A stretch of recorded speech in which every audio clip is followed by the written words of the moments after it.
Oh, okay. So we're gonna call it Carrie the whole time, right?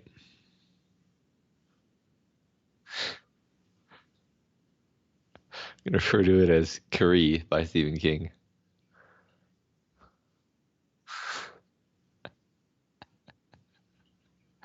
So that one person will correct our pronunciation.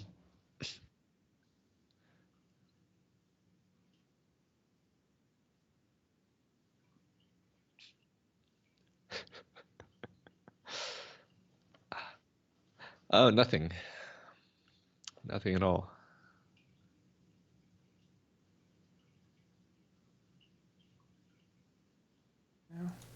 Hey, look, it's us. Wait, you are wrong. Why are you wrong? That's the best I can do. That's the best I can do.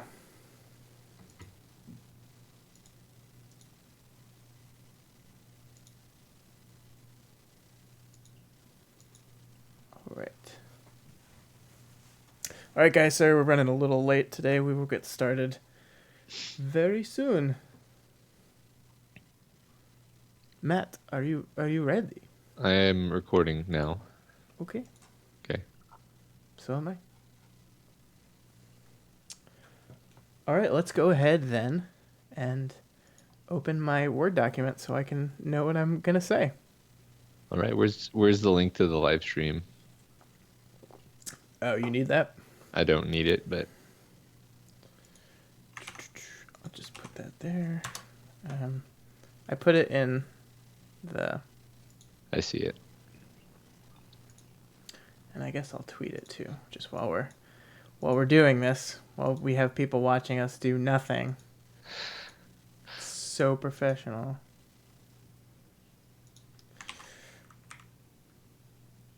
But you know what? We like to keep things casual. Yeah. It's our brand. Matt, I'm obsessed with these headphones. You just get those today? Yeah, yesterday. Well, Awesome.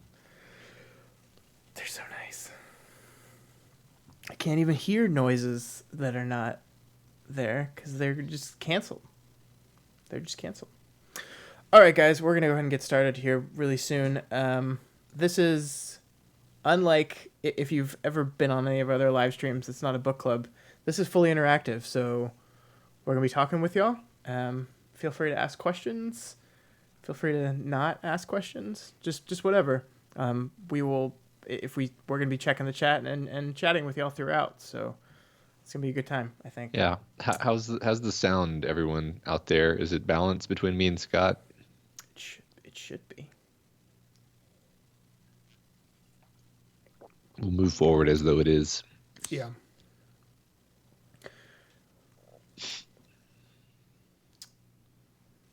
I don't understand what Sammy is saying. Sammy, what does like Tim mean?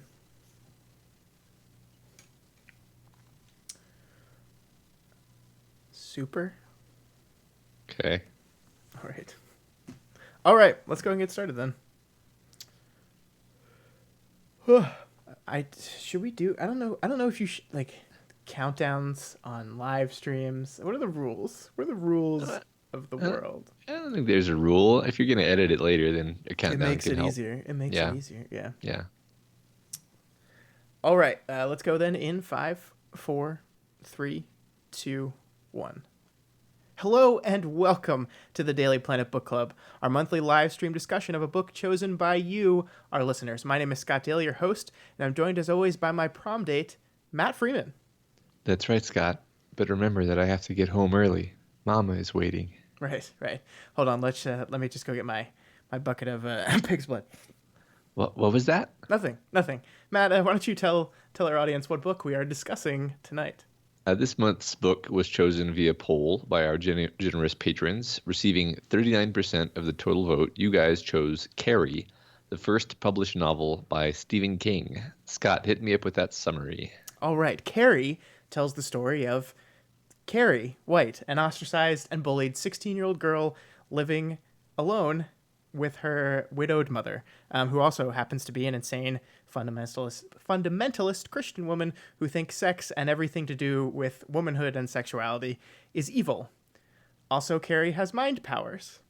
Our story opens on Carrie showering after gym when she gets her first period. Not knowing what it is, thanks, Mom, Carrie thinks she's dying and panics. The other kids, being the lovely teenagers they are, laugh and relentlessly mock Carrie. I can't talk today. Pelting her with tampons and pads until the gym teacher finally breaks everything up. Something triggers in Carrie that day, and she begins to hone and train her latent telekinetic powers. This begins a chain of events which leads to a newly crowned prom queen, Carrie White, being drenched in pig's blood as all her classmates look on, once again laughing and mocking the poor girl. Carrie does not take this very well, Matt. Not at all.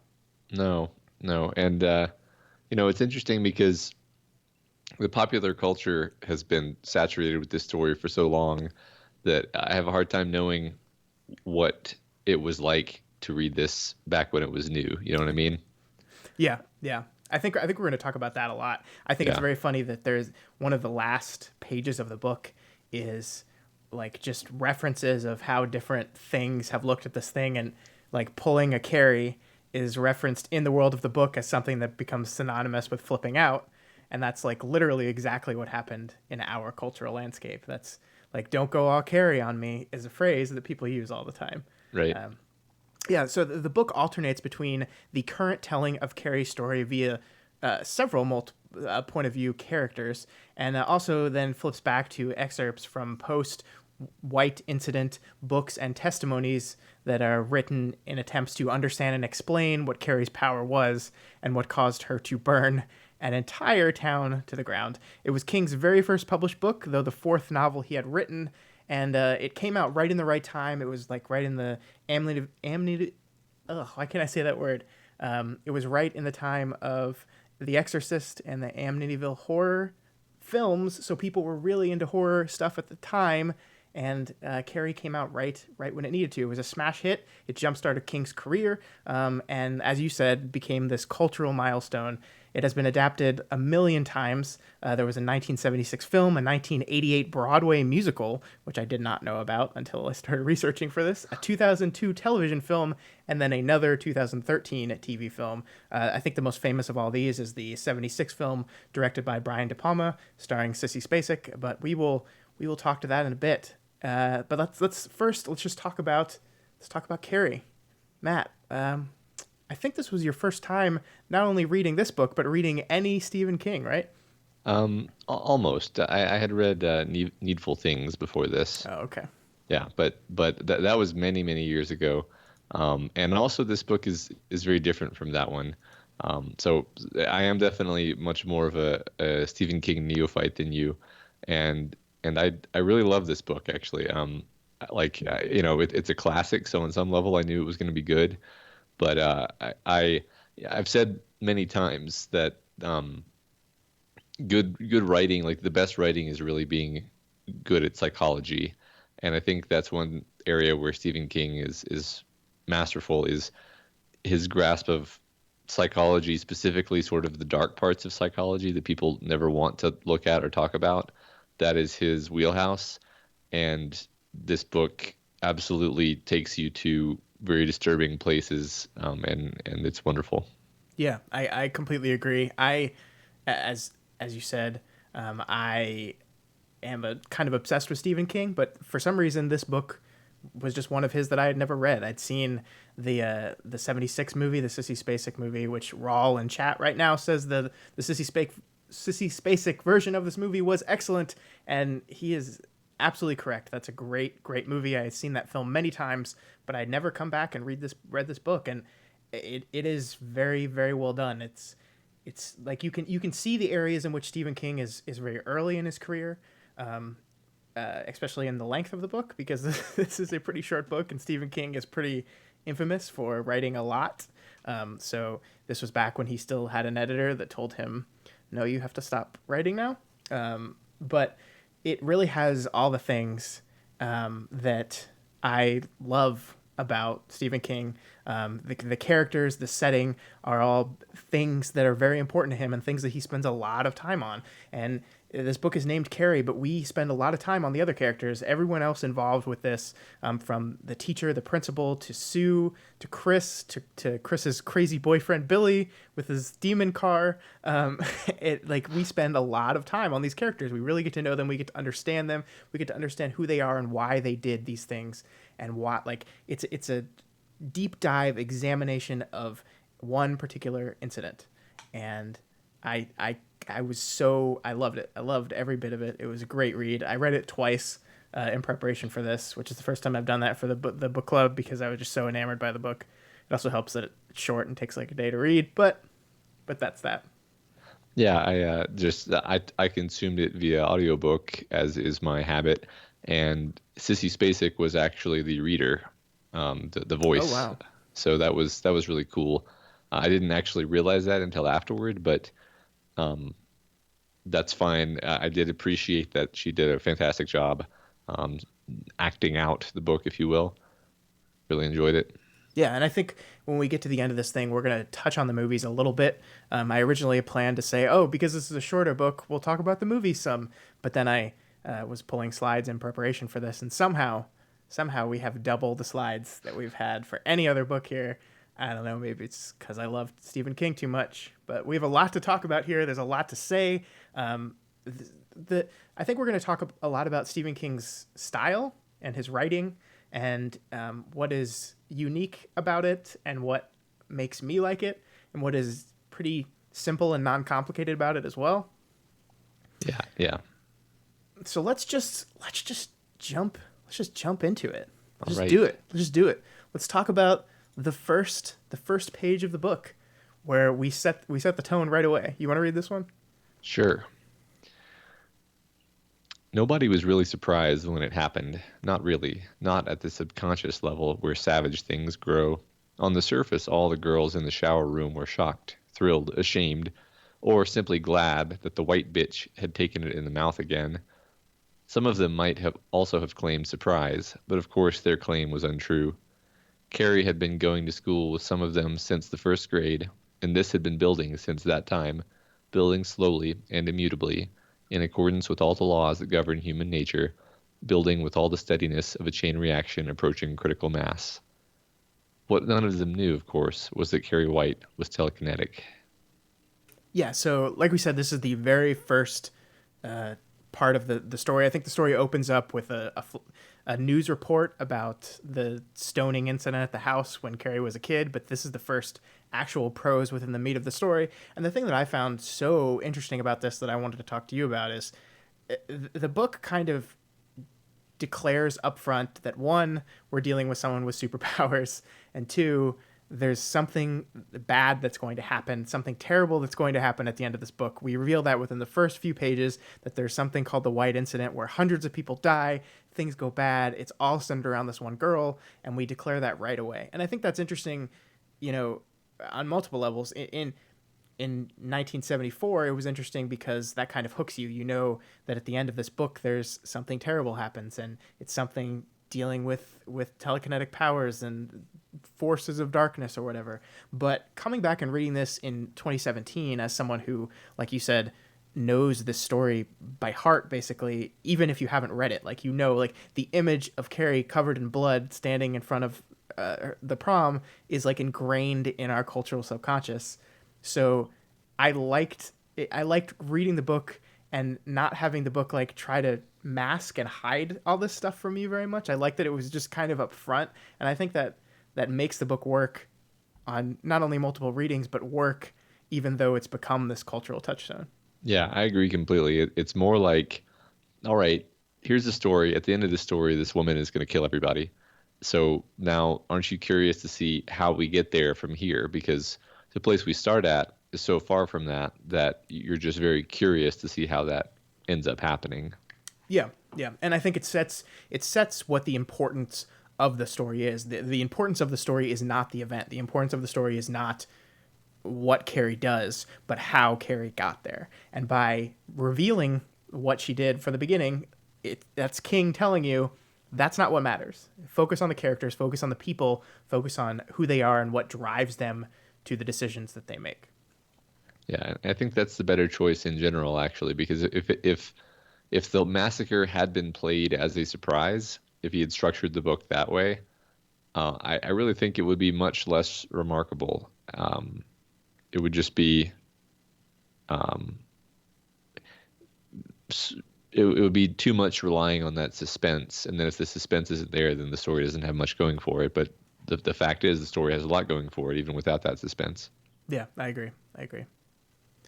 All right, so on to the next one. This is the moment. This is the instigating, the inciting action of the story.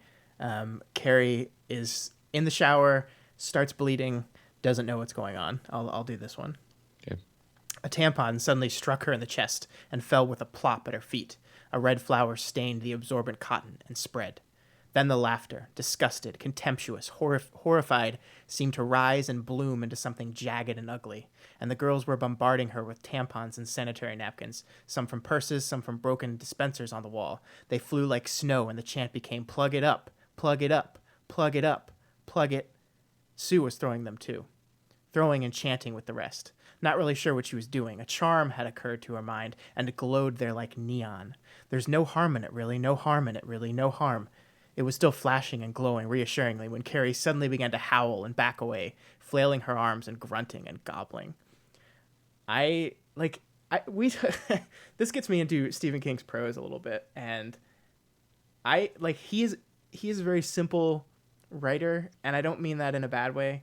I think he does not write complicated literary stories, but he has a way of like he has a way with words. Like I love the image of the tampon being a red flower and how he connects that in the next paragraph to the laughter blooming as well. Like you have this tampon that drops in the ground and blooms into this red flower, and then you have the laughter blooming, and then like the image of the tampons being snow. There's like a very distinct, like natural imagery going on here, and then you contrast it in that last paragraph with the charm like neon, which is this bright unnatural like thing flashing in the middle of it. And I think that contrast there is so like it draws you in.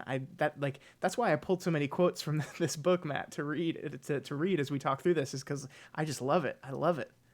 Yeah, this is the sentences and paragraph structures are so fascinating and so effective at conveying what they're trying to do. Like this last paragraph here, it's, clause, clause, dash, clause, colon, clause, dash. You know, it's not just sentences, it's all connected with punctuation marks that make the one thing lead into the next, and it has these very kind of, I like to think of it as impressionistic things, like the part where it's showing what she's thinking. There's no harm in it, really, no harm in it, really, no harm, and it's like you grasp that it's just like a repeating track in her Yeah. brain. But he doesn't say that; he just shows you basically, and Yeah. I like that. Yeah, I've talked before about how King has a reputation of being like not a great prose stylist and being but that's one thing that's neat about this is like you can identify the things here that are technically not good, like for example um using several like disgusted, contemptuous, horrified. I think a lot of people would turn up their nose at that, of stringing together the descriptors. It's like just use one of them, or even use none of them, Yeah. um, and I'm like, yeah, but stylistically, this works so well here that you're even as you notice it, you're okay with it, and you even appreciate it, and especially as you're getting into the book, you kind of get into his rhythm, and you really come to like that style, actually. Yeah, yeah, I think you're right. And Rawls says here that Stephen King to writing is to writing what Bob Ross was to painting, two sentences and you have a picture. And I think that's very, very accurate. And I think that adds to the readability of his stories, that like he spends a lot of time describing things, but at the same time I think he's very efficient in his descriptions and very clear in his Hmm. descriptions. And I think that's a kind of a great transition to the next thing I wanted to, which I'm going to put you in charge of this one because look how big it is. But this is basically there's like it starts with two sentences, and then this paragraph is basically one long sentence cataloging every single thing they've done to Carrie. This is right after the shower moment. I think this is basically the next paragraph, but I love how this is written, and I love how it does everything that you're just talking about. So if you want to, take a shot at that one. Go for it. I might need to breathe in the middle. Yeah. The girls stopped, realizing that fission and explosion had finally been reached. It was at this point, when looking back, that some of them would claim surprise. Yet there had been all these years of let's short sheet Carrie's bed at the Christian youth camp, and I found this love letter from Carrie to flash Bobby Pickett. Let's copy it and pass it around and hide her underpants somewhere and put this snake in her shoe and duck her again, duck her again. Carrie tagging along stubbornly on biking trips, known one year as Puddin' and the next year as Truck Face, always smelling sweaty, not able to catch up, catching poison ivy from urinating in the bushes, and everyone finding out, hey, Scratch Ass, your bum itch. Billy Peterson putting peanut butter in her hair that time she fell asleep in study hall, the pinches, the legs outstretched in the school aisles to trip her up, the books knocked from her desk, the obscene postcard tucked into her purse, Carrie at the church picnic and kneeling down clumsily to pray, and the seam of her old madras skirt splitting along the zipper like the sound of a huge wind breakage. Carrie always missing the ball, even in kickball, falling on her face in modern dance during their sophomore year and chipping a tooth, running into the net during volleyball, wearing stockings that were always running, or about to run, always showing sweat stains under the arms of her blouses. Even the time Chris Hargensen called up after school from the Kelly Fruit Company downtown and asked her if she knew that pig poop was spelled Carrie. Suddenly, all this and the critical mass was reached. The ultimate shit on, gross out, put down, long searched for was found. Fission. You did good, Matt.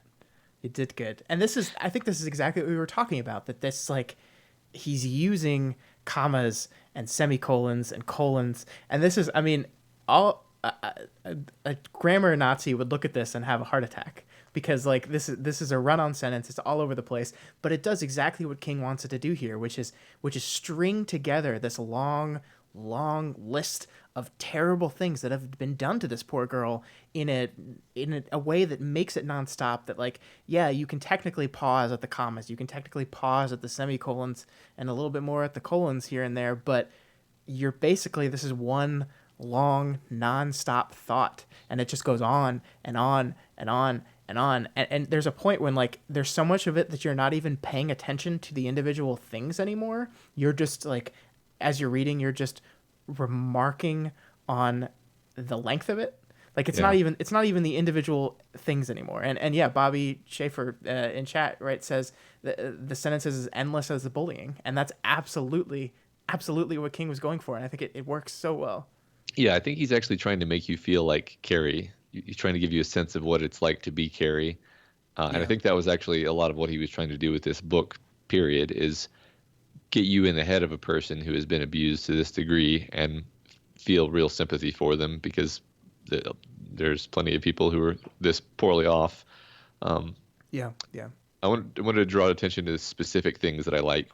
So first of all, everything in this list is so believable that you can almost believe that it's just something Stephen King saw happen to someone at some point, and he just cobbled together all of the horrible bullying incidents he ever saw, and stuff like details which are probably made up, like Chris Hargensen called up after school from the Kelly Fruit Company downtown. It's like really, what does it matter that he called up from the Kelly Fruit Company? But like, yeah, that's wonderful, because it makes you feel that this is that much more real, and it's not just falling on her face during PE. It's falling on her face in modern dance during their sophomore year and chipping a tooth, right?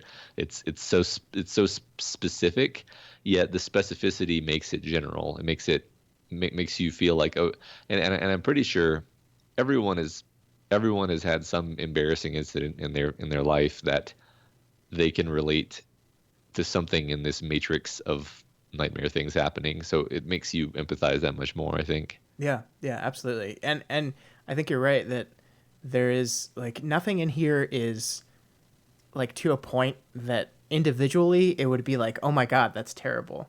But it's just all of it together. And like, it ranges from things that people did to her to just unfortunate things that happened.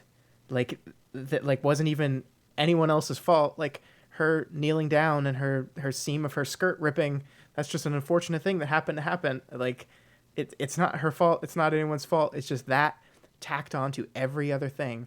Every other thing led to this moment, this perfect storm, this moment of fission. I love that he uses fission, like where just like all this bad stuff all this bad stuff that they've done to her, all just comes together in this one moment of utter embarrassment, and it's just like, this is it. This is all the making fun of her we've been doing.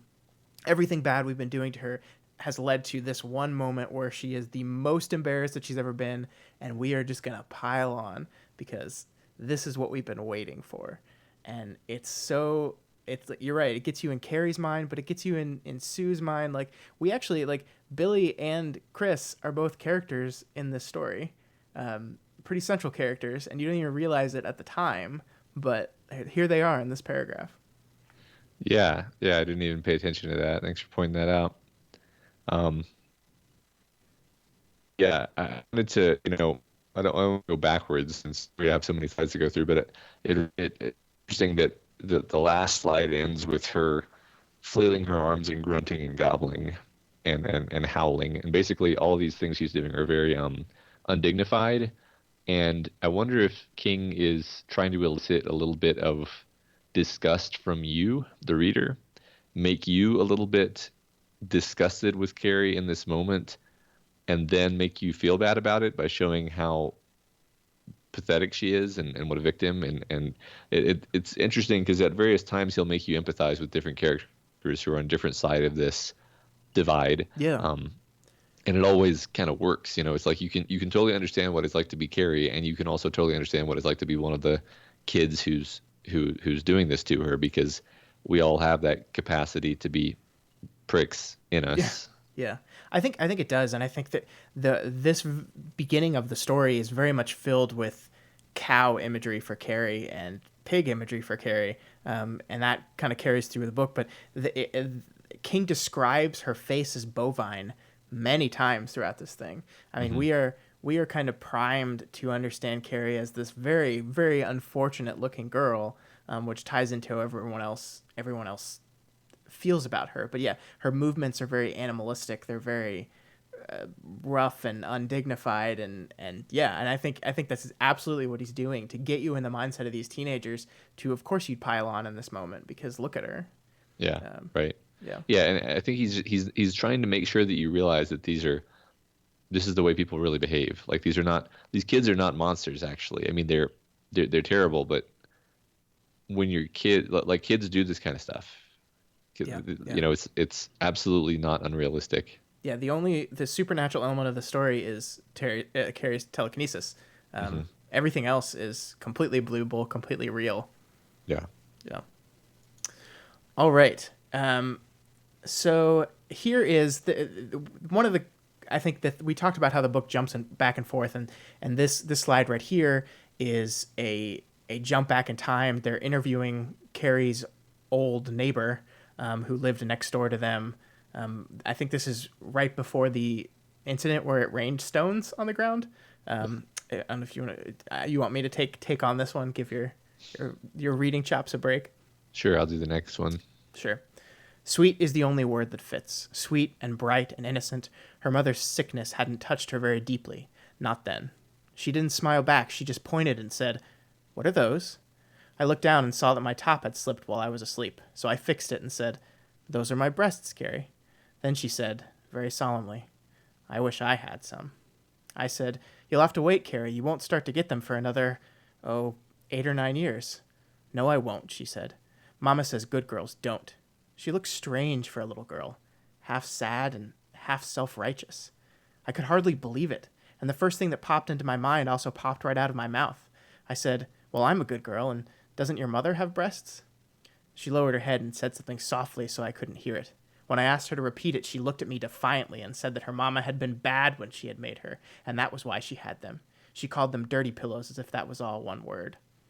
And this is so not only did this get us into the mindset of Carrie, I love how this shows, like, I love the contrast between, at the beginning, like, she's sweet and bright and innocent. Her mother's sickness hadn't touched her very deeply then. And then we move through this.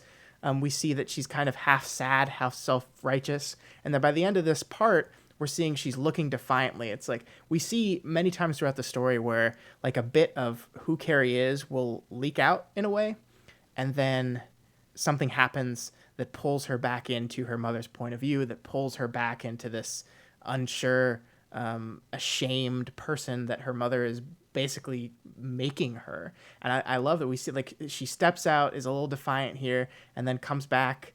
And as soon as she remembers something her mother has said to her before, she looks defiantly and says that no, my mama had been bad when she had made those. They're dirty pillows. Like she knows what she's talking about, and it's of course it's ridiculous. I mean, like womanhood and the power of womanhood is one of the big themes of this movie. It's like the connecting through point. I said movie. I talked about movies so much. Of this book, it's like the connecting through point through all of this, and it's like it's you see her explore, and then you see her get pulled back by her mother's presence even when her mother's not there. Yeah, yeah, it's really interesting. So I think this is the first explicit time when we start to get into those themes of sexuality being evil. Yeah, I mean, it's yeah, kind of obliquely elsewhere, but this is the first time. Um, and it's I think it's yet again very interesting, like sort of realistic psychology of you take a little tiny kid who doesn't know anything and you give them ideas like breasts are inherently sinful and they're called dirty pillows. Like, man, that's gonna worm right deep into that brain yep, and make it really difficult to live a normal life. And it shows, first of all, it's a direct censure of this kind of like fundamentalist religious view where sex is made evil because it shows how bad it is, but also it makes us sympathize for Carrie a bit more because we see how disadvantaged she is, and yeah, yeah. It's like if we take this and contrast it with the last slide we were talking about, where all these things like her sweaty clothes, the clothes that didn't fit right, all these things we see about her and what she does, like we see the genesis of that. We see how it's her mother controls every little bit of her, and so much of this, like Carrie has done nothing, and you're right. We're trying to get to this point where we we empathize with her. This I love that line. Her mother's sickness hadn't touched her very deeply, not then. And not only is that a great line because it implies future terribleness, but like we see Carrie in this moment, like before things could have gone bad. yeah, yeah, Yeah. And Sergey says it's easy to sympathize with pretty things, harder when they're ugly and gross. Absolutely, absolutely. And I think that's one thing that we'll talk about the movies, but I think the movies missed is that like Carrie is not supposed to be good looking. She's overweight. She's broken out. I think that's actually our next slide. That's almost perfect. But Carrie's self-image, and she's not great looking. But you wanna go through this one? yeah, sure. Okay. And yeah, it's really interesting, and this is one where I'm just editorializing that it's really worth it to look at what this looks like on the page. So if you're just listening to this on audio, um, a lot of the text is in parentheses and like has it italics, and so anyway, Yeah. it's visually more interesting than it's going to sound, but I'm going to have to read it kind of the way I imagine it supposed to be. Yeah, we link the PowerPoint slide with the episode. So if you are listening on the audio, you just click that link and it'll be right Yeah, there. yeah. She knew she could be what? In another place. She was thick through the waist only because sometimes she felt so miserable, empty, bored, that the only way to fill that gaping, whistling hole was to eat and eat and eat. But she was not that thick through the middle. Her body chemistry would not allow her to go beyond a certain point. And she thought her legs were actually pretty, almost as pretty as Sue Snell's or Vicky Hanscom's. She could be what, oh what, oh what. Could stop the chocolates and her pimples would go down. They always did. She could fix her hair, buy pantyhose and blue and green tights, make little skirts and dresses from buttock and simplicity patterns. The price of a bus ticket, a train ticket. She could be alive. She unsnapped her heavy cotton bra and let it fall. Her breasts were milk white, upright, and smooth. The nipples were light coffee color. She ran her hands over them, and a little shiver went through her. Evil, bad, oh, it was. Mamma had told her there was something. The something was dangerous, ancient, unutterably evil. It would make you feeble. She ran her hands over her breasts, dirty pillows, again, and the skin was cool, but the nipples were hot and hard, and when she tweaked one, it made her feel weak and dissolving. Yet this was the something. And then continues to the next slide. She caught a glimpse of her own face in the tiny mirror she had hung on the back of the door, a mirror with a cheap green plastic rim, only good for combing hair by. She hated her face, her dull, stupid bovine face, the vapid eyes, the red, shiny pimples, the nests of blackheads. She hated her face most of all. The reflection was suddenly split by a jagged, silvery crack. The mirror fell on the floor and shattered at her feet, leaving only the plastic ring to stare at her like a blinking eye. Yeah, so I this is fascinating to me because I think this ties into exactly what we were talking about before with she starts off this and she's almost has a certain level of confidence in herself. She's like, "Yeah, I'm overweight, but only a bit and I can deal with that. I actually think my legs are pretty good. I can clear up my face. I just get new clothes. Like it's very easy to fix the things about myself that I am not confident in, and I could be a better person. I could be alive." And you're right. It is important that that is in italics, like alive. And then, of course, she has one tiny moment of sexualization, one tiny moment where she feels some semblance of sexual pleasure, and immediately it's like a switch flips, and we move over to that second slide where she sees her face in the mirror, and all that confidence is gone, all that self-assuredness is gone, and then she's just insulting. She calls herself bovine here. She says she hates her face most of all, and that is when that violence comes out. That's when the mirror cracks, and it's fascinating the way King does this. Like we start from this area of positivity, and then by the end of it, she shattered a mirror because she can't stand to look at herself. Yeah. So I want to talk about the parentheticals in here because I interpret these as being like not quite her mom's voice, but her internalization of her mom's presence because like she's trying to so it starts out she's saying she knew she could be, and then it's like the parenthetical interrupts and says what like it's challenging her, and then she's saying she could be what a what a what. Like I don't know if I don't know if you agree with me, but I'm reading that as like the a voice in her head interjecting saying like, oh yeah, well, what are you what could you be, what could you be, Carrie, like sarcastically. I don't know if that's how I read it anyway. Yeah, I don't.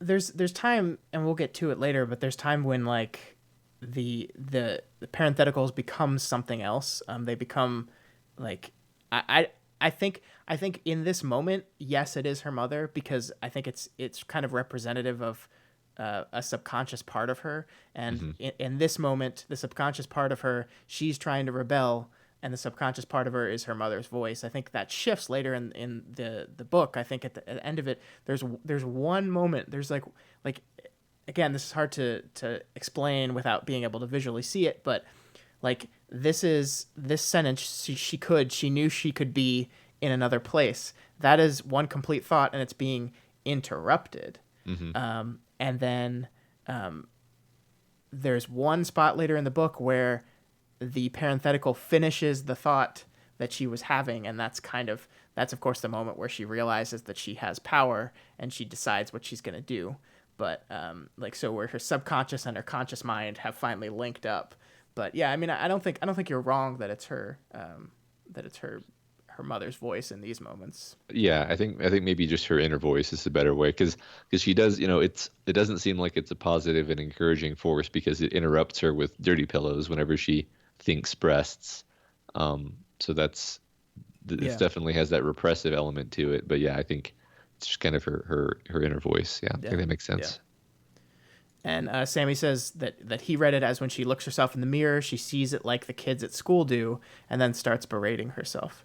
Yeah, I mean, I think you're absolutely right there. I think the impetus for that reaction though was the tweaking of her nipples that she did, the existence of that something, that some evil deep inside of her, and then she any confidence or any independence that she had kind of drains out of her. Yeah, it could be either one or both. Maybe she looks at the mirror because she's feeling self-conscious. Yeah, that's interesting. Yeah, yeah. I mean, I think she's echoing. She's using the word bovine, and she's echoing words that I'm sure she's been called before, because she's now switched into I'm berating myself mode. Yeah. So yeah. All right. So now again, once again, we're going through this book, and it's weird because like this story is not very complicated. I mean, the story is Carrie is made fun of in the shower. Sue feels bad about it. Sue makes her boyfriend invite Carrie to prom. She goes to the prom and terrible things happen, and then everybody dies. That's the plot. But because of these jumping back and forth between news reports and stories, we get to see like all different kinds of things. And in this one, we've kind of jumped back and now are reading an interview or a report about what Margaret White, Carrie's mother, was like. So Judith Allison, however, had at least an idea of what might have been wrong with her daughter. She thought that Margaret had gone through a miscarriage. If so, the baby was conceived out of wedlock. Confirmation of this would shed an interesting light on the character of Carrie's mother.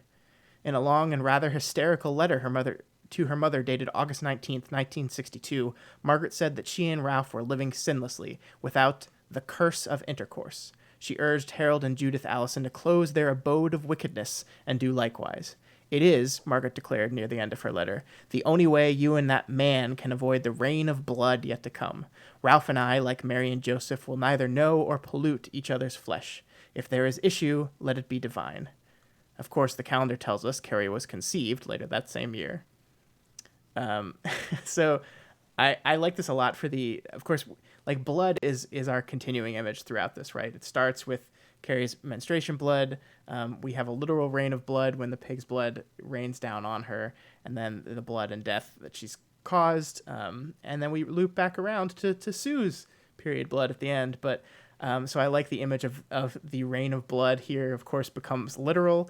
I like Margaret White as we learn that Margaret White is this. We've kind of been hinted towards this, but like the the first sin is intercourse, apparently.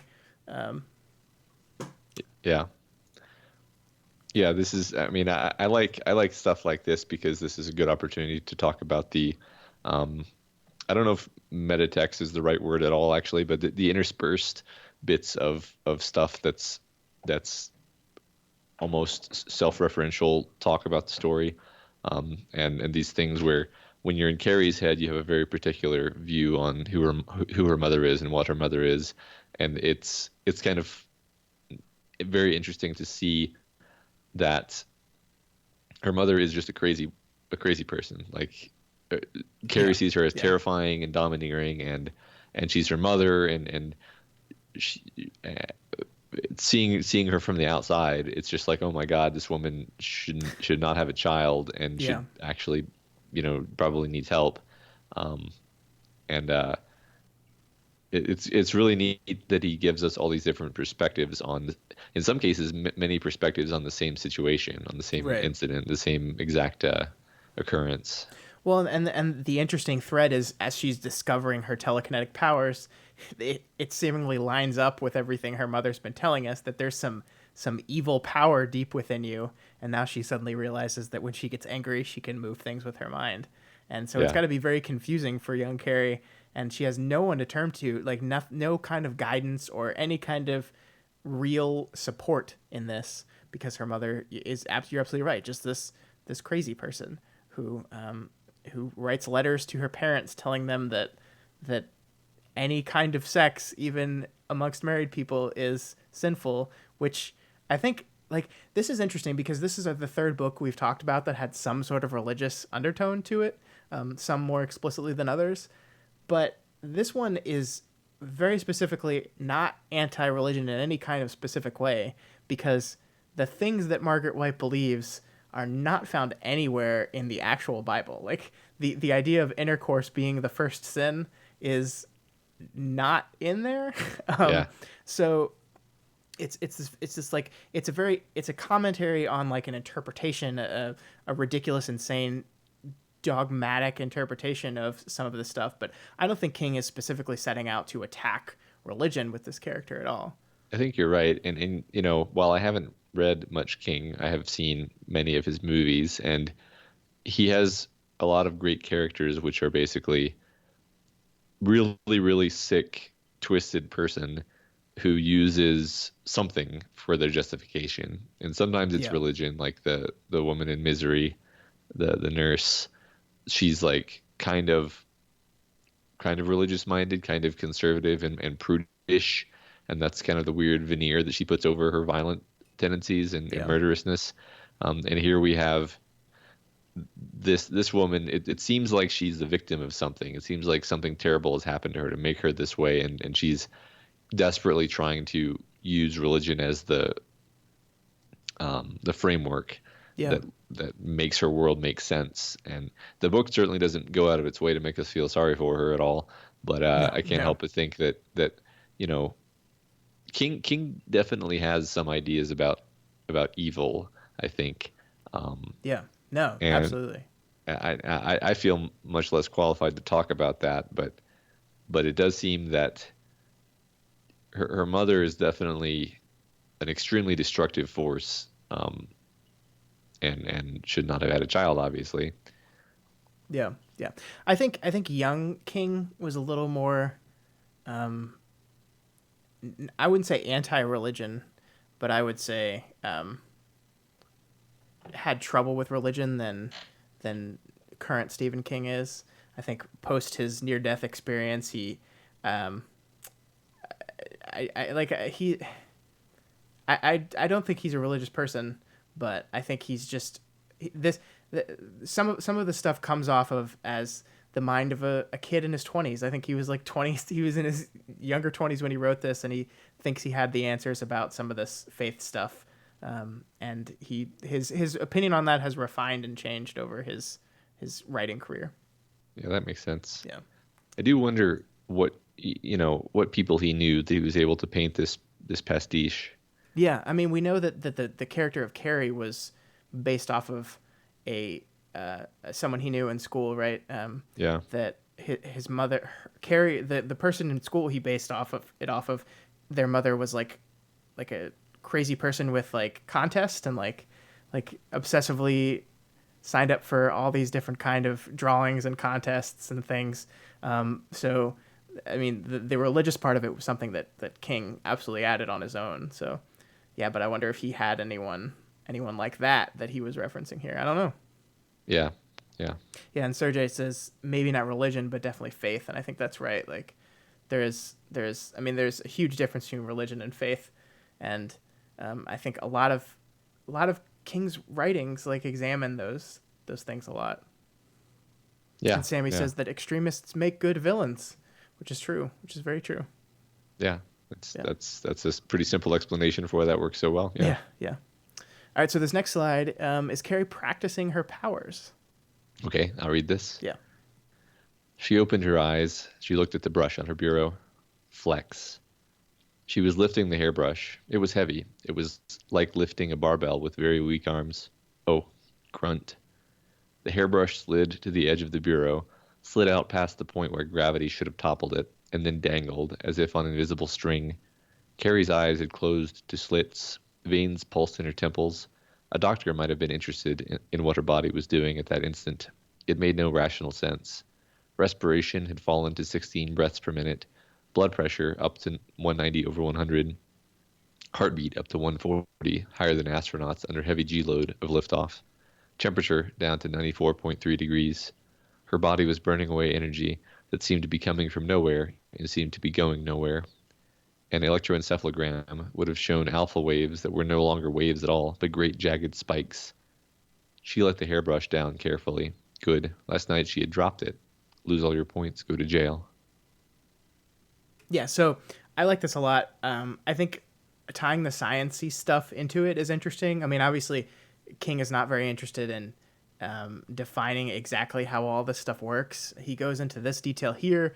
We learn later that the TK power that she has is a recessive gene, and we get to learn all about how that gene is passed down and how it skips generations and all that. We take the time with that, but the thing I'm most interested in here is that, like, if we're talking about the power of womanhood and becoming a woman, we're seeing her kind of slowly like get into it, where she's slowly becoming more confident and practicing and realizing the power that she has as a human being with this power. And I think this fits the metaphor a lot. I love that the recurring motif where every time she uses her power, we get the flex. I like the tangibleness of flex, like it's a muscle that she's using and that she's working out. Yeah, I like this sciencey stuff and how it's sprinkled in just enough to make the world seem, more real, make it all seem more real, and but not too much. Like this isn't the kind of story where Carrie is ultimately defeated because someone understands the ins and outs of how her power works scientifically or something like that. Yeah. This is purely this is not Sanderson's law. We're not being given this information so that we can understand how to use her power in combat. We're being given this information to make it seem more fleshed out, Yeah, and and then that's it. yeah, and at the end of this paragraph, the she let the hairbrush down carefully. Good. Last night she had dropped it. Lose all your points. Go to jail. And I think there's a certain like like suspense tone that is attached to that because we know what happens at the end of this. But in the moment, also like you see this as Carrie is kind of playing, like she's playing a game. Like I don't think at this point in the story Carrie has any specific ill will towards people. I don't think she's practicing this power as part of a long plot to make everyone pay yet. But I think so. I think it's just a game for her, and she's found this new thing, and she's finally like feeling powerful as a human being, and is therefore like exploring it. Yeah, I think that makes sense. I agree. There doesn't seem to be any ill will here. Yeah.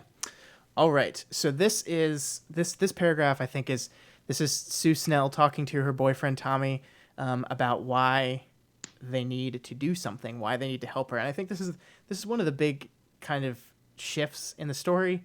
This decision of Sue's, and I love this paragraph so much. I wanted to talk about it a little bit. So she found herself struggling to express the thought this called up in her, for it suddenly seemed basic, bulking over the shower room incident the way sky bulks over mountains. But hardly anybody finds out that their actions really actually hurt other people. People don't get better, they just get smarter. When you get smarter, you don't stop pulling wings off flies. You just think of better reasons for doing it. Lots of kids say they feel sorry for Carrie White, mostly girls, and that's a laugh. But I bet none of them understand what it's like to be Carrie White every second of every day. And they don't really care. Do you? I don't know, she cried, but someone ought to try and be sorry in a way that counts, in a way that means something. All right, I'll ask her. So, Sue's primary motivation here is guilt. Sue was part of the shower scene. Sue participated in that and then felt bad about it afterwards. And it kind of goes on this mission to help Carrie, to give Carrie this perfect day.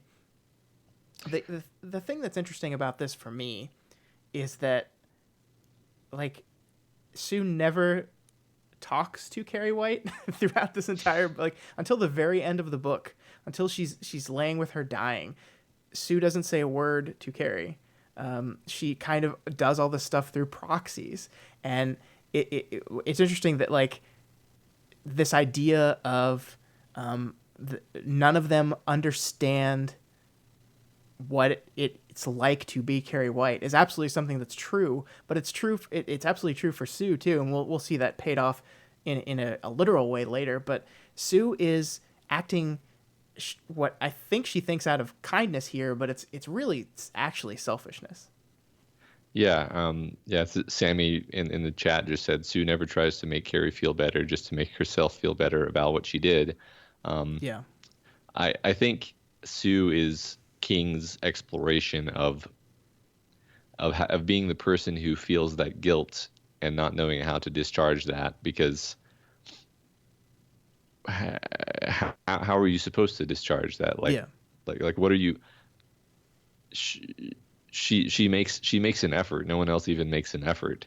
So yeah, do we give her credit for that, or do we say like, oh, even that effort is essentially self-oriented and invalid? I mean, I don't have an answer.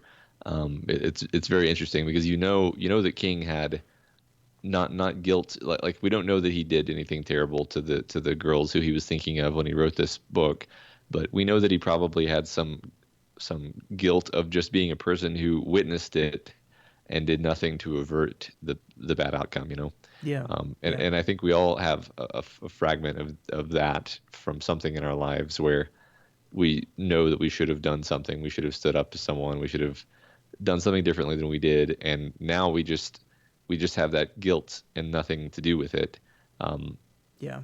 so The, she's trying, but I don't know what she's gonna. Yeah, go well, ahead. I think her entire approach is wrongheaded. I think she is still tricking Carrie. She's just tricking her in a different kind of way.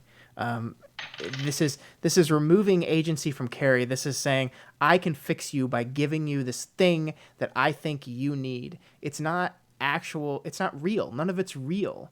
And like, yes, like bad stuff happens to her, and the bad stuff that happens to Carrie is not Sue's fault directly, but like one of the big lines to me is the first time Sue and Carrie talk when Carrie's dying. One of the things she said to her is, "Why couldn't you just leave me alone?" And it's like you are not her friend. You don't understand who she is as a person, and this way of being able to understand who she is by giving her this thing that you wanted, like it's I think Carrie even says it later in the story. It's very comparable to like the Christian guilt kind of like self-flagellation that you feel guilty, you feel like you do something wrong, so you're hurting yourself by taking the prom away from you and giving it to her. And yeah, I like it's very easy to I think Sue like is trying, but I just think it's not good. It Yeah. doesn't actually help Carrie. Yeah, I mean, and she's self-aware. I think that's one reason I kind of like Sue, and I think it's because she's at least self-aware enough to say, you know, when he says when she says they don't really care, and he says, "Do you?" And she answers, "I don't know." Yeah. But someone ought to try to be sorry in a way that counts, in a way that means something. Yeah. And that's the thing is, if the choices are between feeling sorry completely ineffectually or feeling sorry and doing something, even if that something is sort of thrashing and not very helpful. Yeah. Um, yeah, it's I mean it's very human. It's very easy to understand where this is coming from. Yeah, but it's just like it's just all meddling in her life. Like it's either meddling with the intent to do good or meddling with the intent to hurt. It's just other people entering this girl's life and meddling with it. Yeah. Yep. All right, so now we move on to the moment where Tommy asks Sue out, and we see that Carrie's power is not just telekinesis. It's a little something more. Yeah. All right, I'll read this one. She was looking up with an expression that was slightly fearful, slightly something else. He was quite sure he knew what the something else was. Sue had been right, and being right, he had just enough time to wonder if this was doing a kindness or making things even worse. If you don't have a date for the ball, would you want to go with me? Now she blinked, and as she did so, a strange thing happened. The time it took to happen could have been no more than the doorway to a second, but afterward he had no trouble recalling it, as one does with dreams or the sensation of deja vu. He felt dizziness, as if his mind was no longer controlling his body, the miserable, out of control feeling he associated with drinking too much and then coming to the vomiting point. Then it was gone. So Matt, what's Carrie doing in this moment? I don't know if she's doing anything intentionally. Yeah. I think she's doing a mind whammy. Yeah. Um, but but and this kind of happens with him a few more times in Mm-hmm. the story, whenever they're around each other, basically almost. Um, I don't Yeah. know. Yeah, I mean, is it like a field she's putting off, or is it some kind of compulsion she's putting on him? I don't know. I think she's trying to read him. Like she's trying to decipher if his feel like if his feelings are genuine, if his like goal is genuine here, and like is unbeknownst to her doing that literally, like literally reaching into his mind and probing for his motive in this whole thing. And I think the reason we see her do that over and over again is because she's kind of constantly convinced throughout much of this part of the story that that he is putting one by her, or just part of another trick, or just going to hurt her again, all this stuff. So she's kind of, and I don't know if she ever fully realizes that this is part of her power, because we see it like in the prom scene after shit goes down, like everyone in the town almost is connected to her Yeah. telepathically. Right. They all know what she's thinking. Yeah. Yeah, yeah, I was wondering even if like she is, and I didn't put any confidence on this, but it did occur to me. I was like, she does these things to him, and then he kind of is like weirdly becoming actually infatuated with her in kind of a cute way, like yeah, a way that's very innocent and sweet actually. Like he actually yeah, comes to like her, and it's very strange and unexpected for him, and it made me wonder, is he feeling this because of the effects of her mental power? The story works either way, I yeah. think. I It don't think just there's anything specifically that contradicts or supports that. I think it's kind of just there though, but I think it absolutely could be that. It certainly seems like you're absolutely right that things move past I'm just doing this because my girlfriend asked me to he's genuinely having a good time. Like the whole pre Pig's Blood prom scene is very surreal, and we'll get there. It's very interesting because when King described the person he based the Carrie character on, it was someone who wore the same clothing every year, and then finally went out and like bought new clothing, like to reinvent themselves. And he said when she did that, everyone in the classroom just made fun of her more because she had tried to change, so it's even more funny. And that's not what we see with Carrie at the prom. We see Carrie at the prom like everyone kind of just, with the exception of Sue, who actually isn't even there, who is just standing somewhere else, and Chris, who is like behind some back room about to pull the cord. Everyone else is like nice to her, and um, like like super friendly, and she's like almost in with the in crowd. It's very interesting, but we'll get there. yeah. So the next one, you gonna read the next one? Sure. So this is when Carrie takes control. This is when Carrie says no to her mom. I don't want to talk about that, Carrie said. It always disturbed her to hear Mama talking about her father.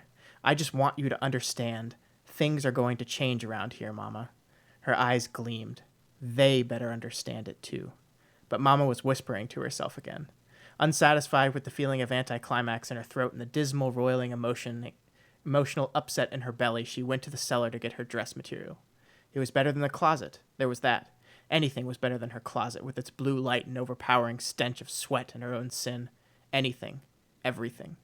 She stood with the wrapped package hugged against her breast and closed her eyes, shutting out the weak glow of the cellar's bare, cobweb-festooned bulb. Tommy Ross didn't love her. She knew that. This was some strange kind of atonement, and she could understand that and respond to it. She had lain cheek and jowl with the concept of penance since she had been old enough to reason. He had said that it would be good, that they would see to it. Well, she would see to it. They better not start anything. They just better not. She didn't know if her gift had come from the Lord of light or darkness, and now finally finding that she did not care which, she was overcome with an almost indescribable relief, as if a huge weight long carried had been slipped from her shoulders. I love all of that. Like that entire last paragraph, I think is just brilliant writing. Yeah.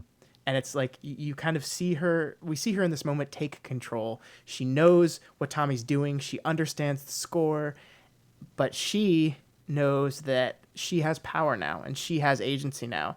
And he said it'll be good. No, I'm gonna see to it. Like you're gonna treat me right or else. And we see like the last part of Carrie's like obsession with the things that her mom taught her slip away when she says that she no longer cares if the gift comes from light or darkness. And that realization that she doesn't care, that the worry and the thing inside her, that deep evil that she was afraid was inside her, she doesn't care about where it comes from anymore, is freeing to her. Yeah. And of course, this is again a giant metaphor for that power of sexual awakening and realizing that these things are human and natural and not inherently sinful or inherently bad. That this is just part of being who you are. Yeah, this is a great, like you said, a great analogy to the sexual awakening and the sense of sin that's wrapped up in it. And when you're brought up religious, particularly, I really like that. sh- Correct me if I'm wrong, but doesn't she? Isn't it sort of implied that she has known on some level that she has this power, sort of all along, and it's only because she doesn't really seem surprised. That's one thing I thought was interesting was she doesn't seem terribly surprised when she's able to do some TK things early on.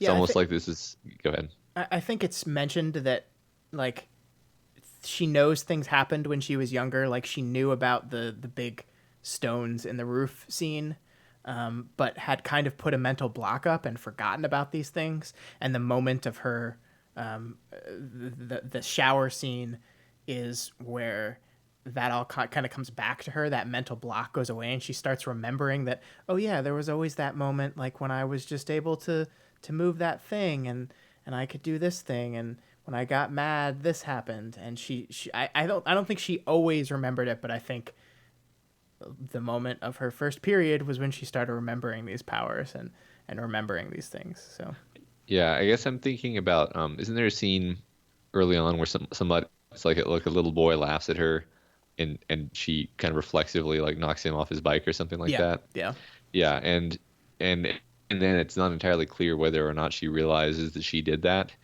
Um, but I guess it's just interesting because in most fiction where you have a character who discovers their superpowers, they have that scene where they're like, "Oh, I such power," and then they start, yeah, this one is much more subdued. right, She finds that she has it, and she's almost too timid to even get excited about it. right. And she probably, and kind of what I was getting around to here, she probably had a lot of anxiety wrapped up around it, and especially because she had this trauma associated with it from when she was a little girl, that she doesn't want to have it actually, and Yeah. and this moment where she finally realizes she doesn't care whether this is evil or good, she just accepts it for what it is. I think that's really awesome. Yeah, well, she had been practicing it in secret too, and this scene right here is right after she had said, "Hey, Mama, remember those powers I had? Remember the stones?" So it's kind of her. She's almost literally coming out here. Uh-huh. And Sammy says that he felt so proud for Carrie here, and I did too. Like there's this sense that she's taking over her life and she's taking control of the things that are important to her. Of course, Yeah. that's not going to end well, but we'll get Yeah. there. This next slide is about our boy Billy, arguably the most evil character in the book. Yeah. I guess I'll read it and then I'll talk about Billy. Billy offered her a ride. So the POV character is um Chris. Chris, yeah. Billy offered her a ride home from school one afternoon a week later, and she accepted. He was what the other kids called a White Soxer or a machine shop Chuck. Yet something about him excited her, and now, lying drowsily in this illicit bed, but with an awakening sense of excitement and pleasurable fear, she thought it might have been his car, at least from the start. It was a million miles from the machine-stamped anonymous vehicles of her fraternity dates with their ventless windows, fold-up steering wheels, and vaguely pleasant smell of plastic seat covers and windshield solvent. Billy's car was old, dark, somehow sinister. The windshield was milky around the edges, as if a cataract was beginning to form. The seats were loose and unanchored. Beer bottles clicked and rolled in the back. Her fraternity dates drank Budweiser. Billy and his friends drank Rheingold. And she had to place her feet around a huge, grease-clotted craftsman toolkit without a lid. The tools inside were of many different makes, and she suspected that many of them were stolen. The car smelled of oil and gas. The sound of straight pipes came loudly and exhilaratingly through the thin floorboards. A row of dials slung under the dash registered amps, oil pressure, and tack, whatever that was. The black wheels were jacked, and the hood seemed to point at the road. And of course, he drove fast. So I picked this scene for our jumping off point to talk about Billy the character, just because Stephen King writes a book about an evil car later, and this is seems like this description of this car is practice for Christine, Uh-huh. which is a great story. You should read that one too. But yeah, let's talk Billy. Yeah, so even though I've just read one other Stephen King book, I feel like this is an archetype of his where it's like the the greaser who's basically just a psychopath, um, Yes. but people like him for some reason, or at least he's they don't even really like him, but he's seductive in some way. Um, and he him and Carrie's mom strike me as the two most like overtly evil, and and he seems like more of a psychopath than Carrie's mom actually, in the Yeah. sense that he just doesn't. Not only does he not care about anyone really, but he seems to get off on like violence and domination of people and hurting them. Yeah. Carrie's mom, we still at least spend some time to characterize her and to get an understanding of like why she is the way she is. We don't really get much of that with Billy. Billy is you're absolutely right. The greaser bully archetype, um, who revels in this stuff. Like we don't really like. Chris asked him to do this. Like she asked him to set all this up, but not only does he take a sick kind of pleasure in it, like there's that scene when like he's laughing about pig's blood for a pig, and he's like, that's a really good joke, pig's blood for a pig. That's just like really unsettling and creepy. But he like it's to the point where I don't know if Chris would have gone through with anything here were it not for his urging and his action and his pleasure in what he does.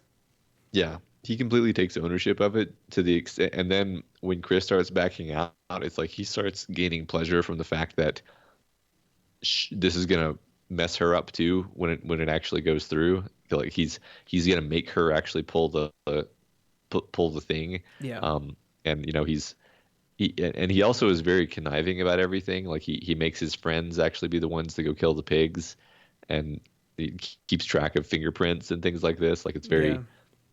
it's not it's not just that he's stupid and not thinking it through. He's very much thinking it through. He's just like, oh good, an opportunity to hurt people, Right. and also an opportunity to exert this kind of control over Chris. Yeah. So the only thing I want to point out here is that it's very interesting to me that you have these two characters in Chris and Sue who both are kind of like on the opposite sides of Carrie. One wants to punish Carrie, the other wants to help Carrie, and they both act through their boyfriends. They both send their boyfriends on missions to accomplish these goals that they have rather than do them themselves.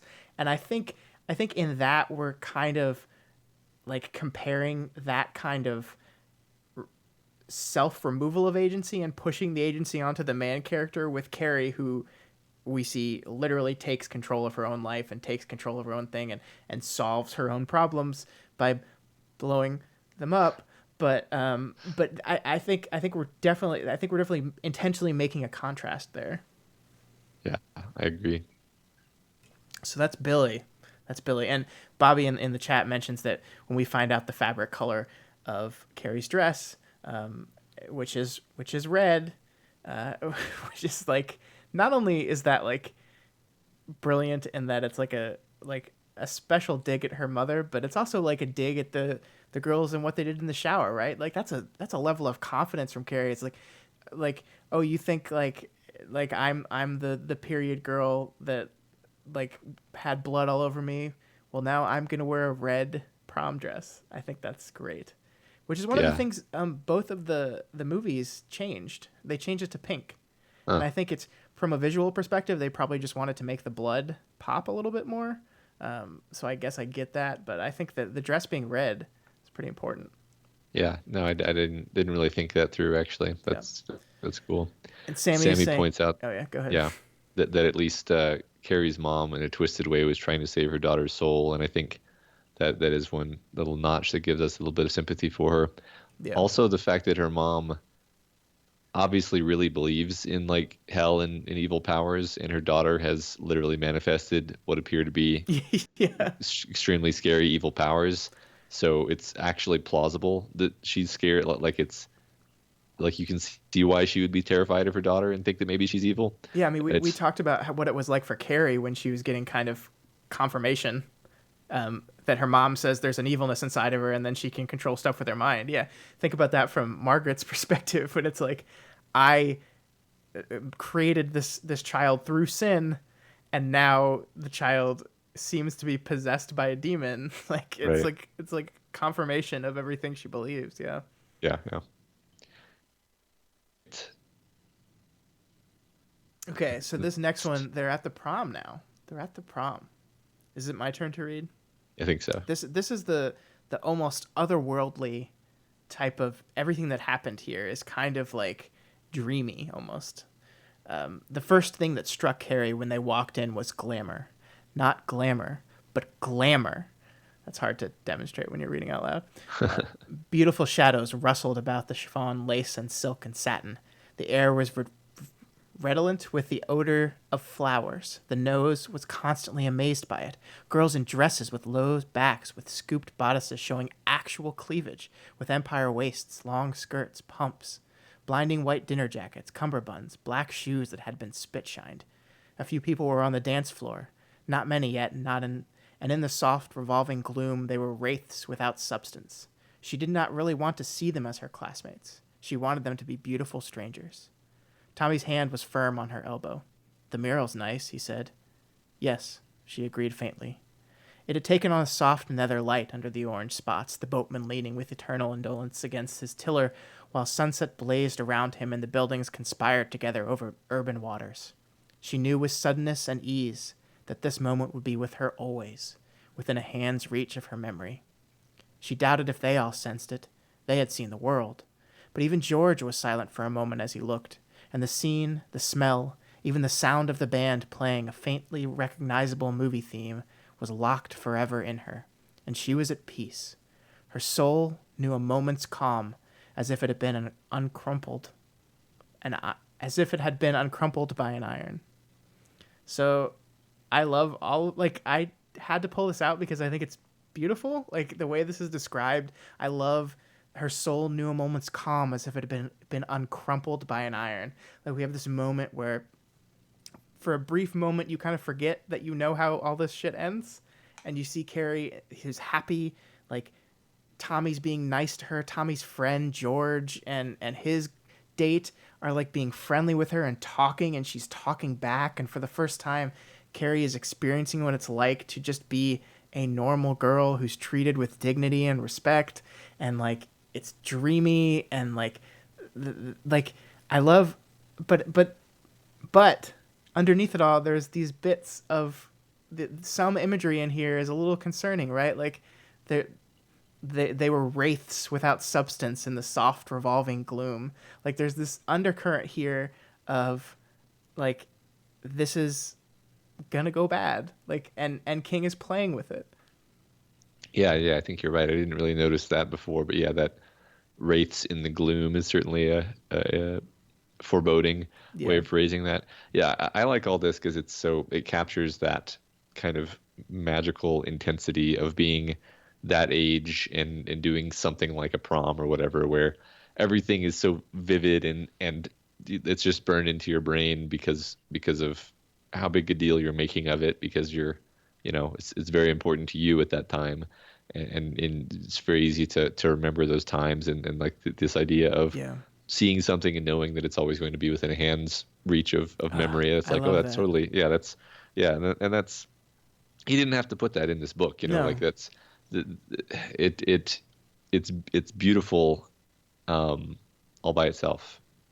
Yeah, because the honest truth about this book was written in 1974, but this is a very typical, I mean, telekinetic powers with notwithstanding, this is a very typical like 80s teen comedy slash drama, like you have the Yeah. jocks, you have the nerdy outcast, you have the bully, you have the mean girls. Like this story operates well within that standard trope, and of course does some very different things as well. And you're right that this moment feels right in line with all that, and that within hand's reach of like every single one of us has had a moment in our life when we realized in the moment that this is going to be something that I'm going to remember for the rest of our lives. Yeah. And so not only is that great imagery, not only is it beautifully written, but like it triggers that same kind of memory in yourself, and I love it so much. Yeah, me too. Raul says I'm reminiscing of Twilight. No, no, no. No, that's not what I was thinking of. And then we get another moment of closure where she meets with her teacher and she has this beautiful conversation with her teacher. Yeah. She turned around and saw Miss Desjardins. For a moment, the two of them merely looked at each other, and the memory traveled between them, communicated. She saw me naked and screaming and bloody, without words or thought. It was in the eyes. Then Carrie said shyly, "You look very pretty, Miss Desjardins." She did. She was dressed in glimmering silver sheath, a perfect complement to her blonde hair, which was up. A simple pendant hung around her neck. She looked very young, young enough to be attending rather than chaperoning. "Thank you," she hesitated, then put a gloved hand on Carrie's arm. "You are beautiful," she said, and each word carried a peculiar emphasis. Carrie felt herself blushing again and dropped her eyes to the table. "It's awfully nice of you to say so. I know I'm not. Not really, but thank you anyway." "It's true," Desjardins said. "Carrie, anything that happened before, well, it's all forgotten. I wanted you to know that." "I can't forget," Carrie said.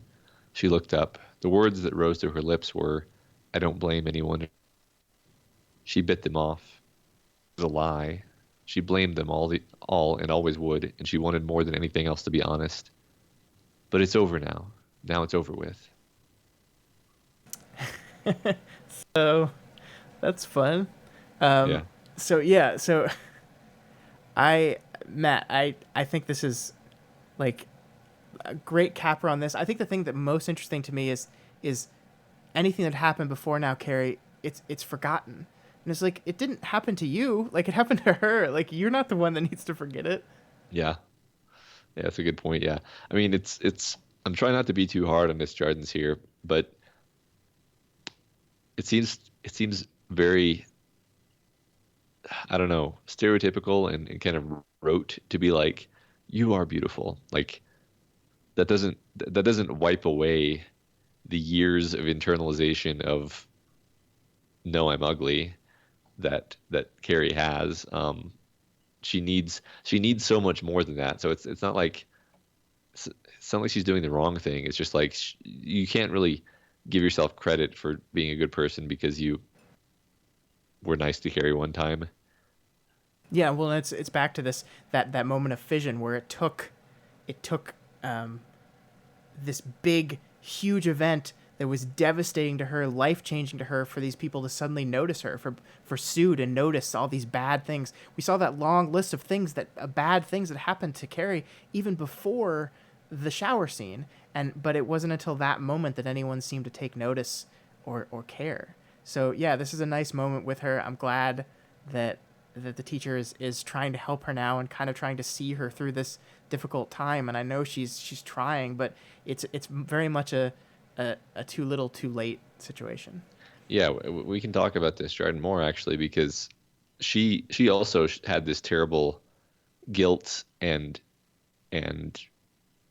feeling of shame around around the whole Carrie situation, and her response was to like she physically slammed Chris into the locker or something like that, and got in big trouble and almost got fired for it. So she was so angry about it, but if anything, her anger and her attempt to stick up for Carrie was what made Chris angry enough to go through with this plan. Yeah, So yeah, so it's like it's that's an interesting point that none of this would have happened if Desjardins hadn't, in a sort of immature display of defensiveness toward Carrie, been inappropriately violent toward a student, and if Sue hadn't weirdly decided that her boyfriend, to basically make up for it by proxy through her boyfriend without having to do anything herself. yeah. Um, yeah, it's like these two women were trying to do something, but the things they did were both counterproductive.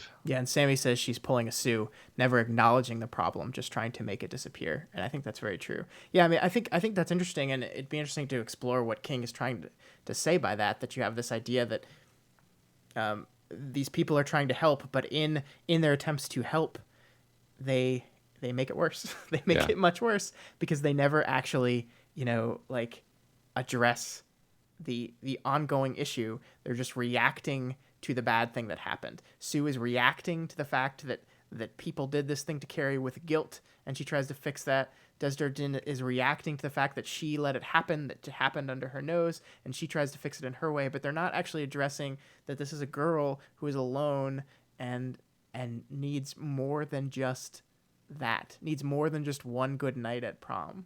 Yeah, yeah. Again, they're trying to discharge their guilt, but they're not taking responsibility for it. They're not taking responsibility for the situation. They're just like, okay, I did my good deed. There, I'm done. Right. Yep. Okay. And this is it, Matt. We're here. This is the moment. All right. Go Is for this, it. is this my turn? The interesting thing Yeah. about this, so the moment that the blood hits Carrie, we get to see it from like a bunch of different angles. The first time it happens, we're with Chris and Billy, so we don't even actually see it happen. We just hear it happen, and then we get this account, which is from someone wrote a book after this. The basically the survivor opportunist that wrote a book about the whole incident in order to make money. Has this to say. All at once, there was a huge red splash in the air. Some of it hit the mural and ran in long drips. I knew it right away, even before it hit them, that it was blood. Stella Horan thought it was paint, but I had a premonition, just like that time my brother got hit by a hay truck. They were drenched. Carrie got it the worst. She looked exactly like she'd been dipped in a bucket of red paint. She just sat there. She never moved. The band that was closest to the stage, Josie and the Moonglows, got splattered. The lead guitarist had a white instrument, and it splattered all over it. That made someone laugh. I don't know who it was, but it wasn't the way a person laughs when they see something funny and gay. It was raw and hysterical and awful. At that same time, Carrie opened her eyes wide. That was when they all started laughing. I did too, God help me. It was so weird. We couldn't help it. It was one of those things where you laugh or go crazy. Carrie had been the butt of every joke for so long, and we all felt that we were part of something special that night. It is as if we were watching a person rejoin the human race, and I, for one, thanked the Lord for it. And that happened. The horror. And so there was nothing else to do. It was either laugh or cry, and who could bring himself to cry over Carrie after all these years?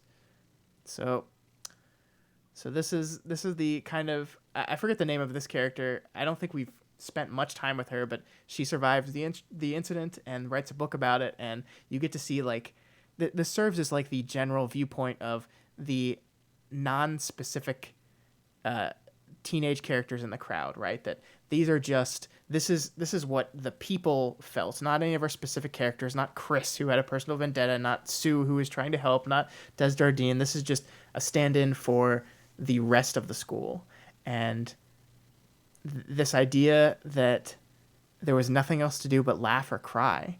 And we've been spending so much, all these years we've been laughing at Carrie, so we're not going to cry about her now. It's so heartless and cruel.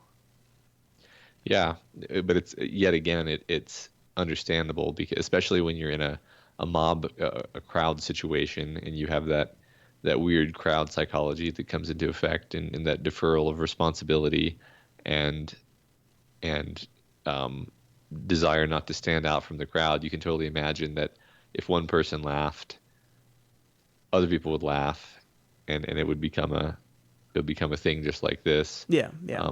It's And so much yeah. of it, like the thing, we had to cut some of this out because it was too long. But the thing that first started people laughing was when the bucket hits Billy on the head, basically killing him, or not Billy, Tommy. And Yeah. that's when the first person laughs, and then Carrie trips, and then someone else laughs, and then it spreads like fire. But yeah, like it's tough, and we see it from this perspective, and then we switch over to Carrie's, and we have to relive this whole thing from Carrie's perspective, and it's just like this.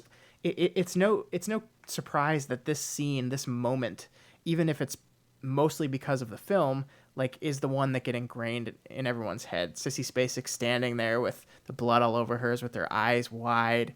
But the book really sells it as this thing too, because we cut around it so many times. We see it from every single different angle, and it's just awful. It's awful. Yeah, and it shows that, I mean, this is the strength of King's, I think, is that he knows when he has hit gold, because you can imagine someone having this idea and just kind of letting this moment pass. And King is like, "No, I'm Yeah. gonna hammer this into you, and this is gonna be burned into your brain when you finish this book."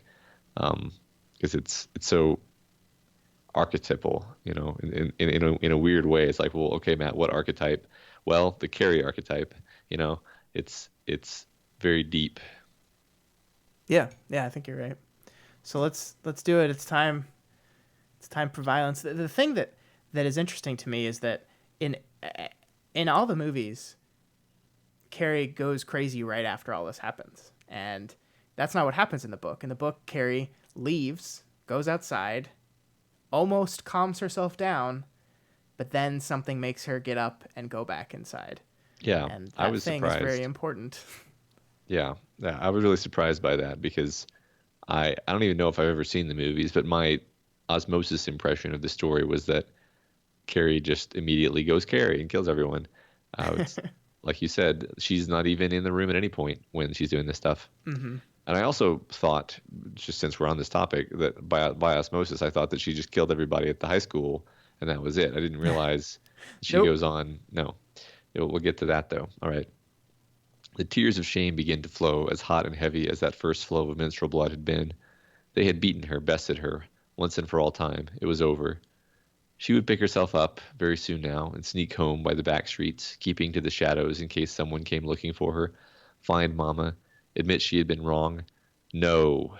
The steel in her, and there was a great deal of it, suddenly rose up and cried the word out strongly. The closet, the endless wandering prayers, the tracks and the cross, and only the mechanical bird and the black forest cuckoo clock to mark off the rest of the hours and days and years and decades of her life. Suddenly, as if a videotape machine had been turned on in her mind, she saw Miss Desjardins running toward her, and saw her throw her out of the way like a rag doll as she used her mind on her, without even consciously thinking of it. She rolled over on her back, eyes staring wildly at the stars from her painted face. She was forgetting the power. It was time to teach them a lesson, time to show them a thing or two. She giggled hysterically. That was one of Mama's pet phrases. So yeah, it's the idea of having to go home to Mama, to having Yeah, to tuck her tail between her legs and go home and admit that she was wrong and her mom was right, that finally pushes her over the edge. It was not the blood by itself. It was not the ridicule by itself. It was a combination of those two factors that finally pushes her, and that's so important. I think that's the thing that surprised me so much about the adaptations of this, that it missed that part. Um, in this version, Carrie goes home to kill her mother after this. In all the other ones, Carrie just goes home and like begs for forgiveness, and then her mom tries to kill her, so she kills her back. But not here. Like Carrie basically at this point decides every single one of them is going to pay, all of them, including Mama. yeah, yeah. Right.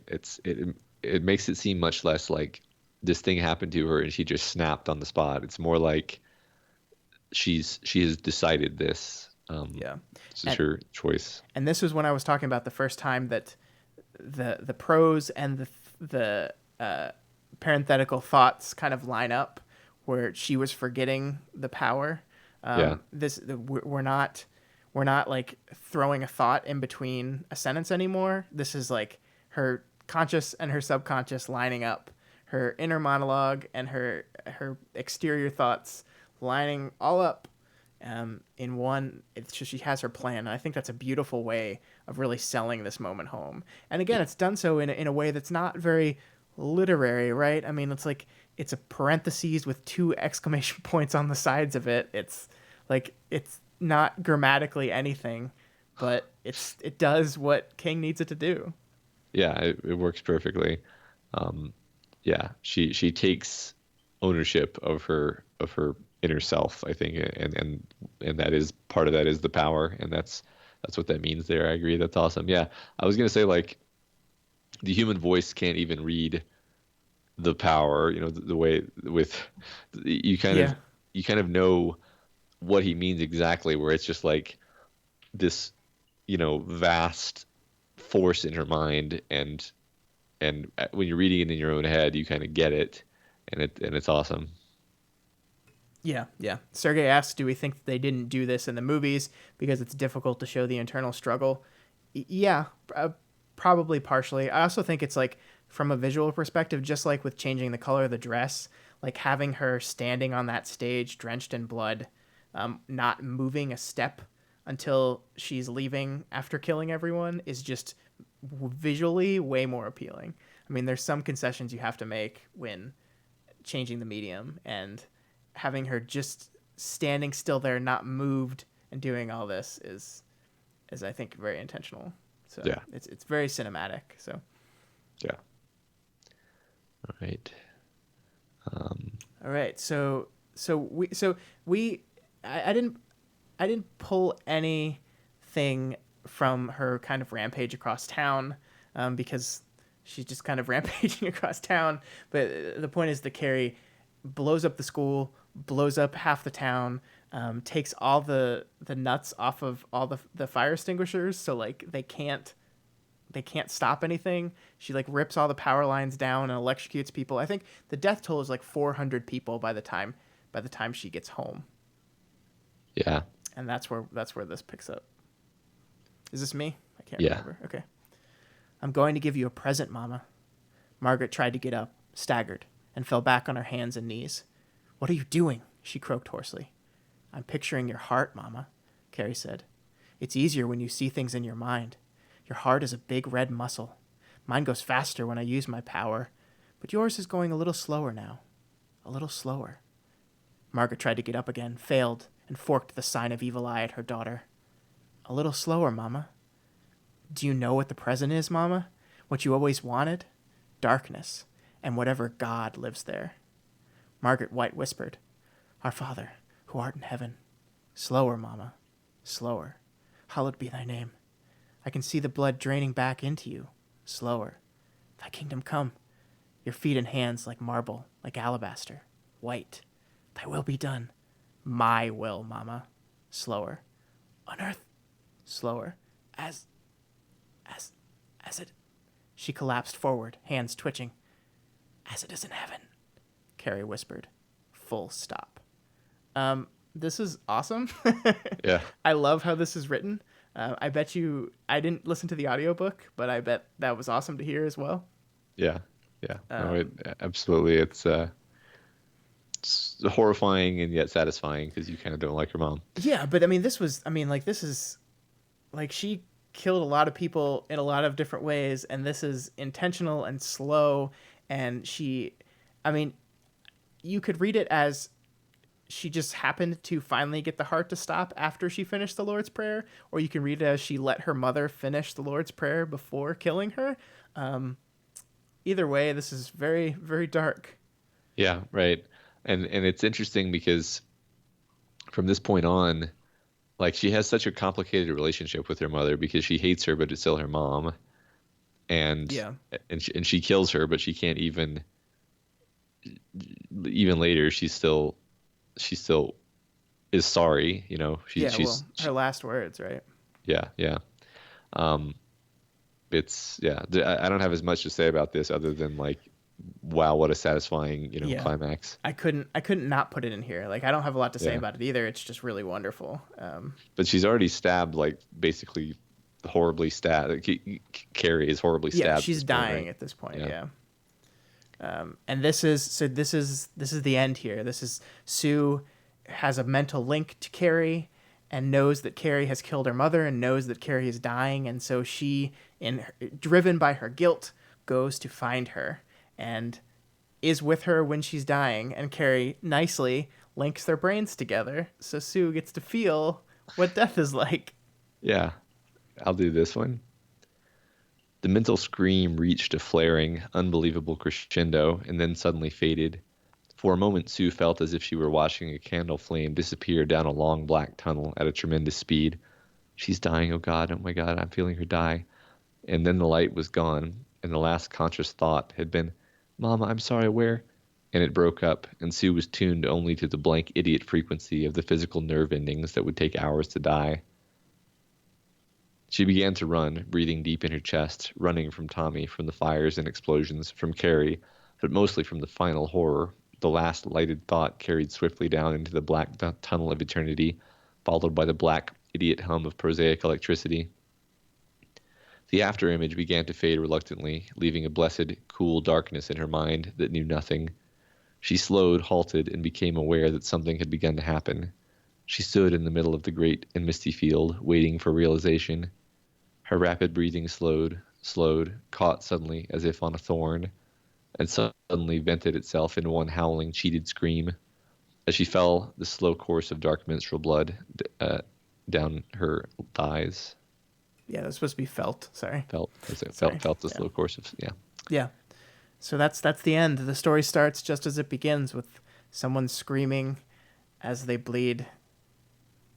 So, so is this maybe this only occurred to me because of Song of Ice and Fire theories, but we know that she and her boyfriend were banging. So is it possible that this is a miscarriage?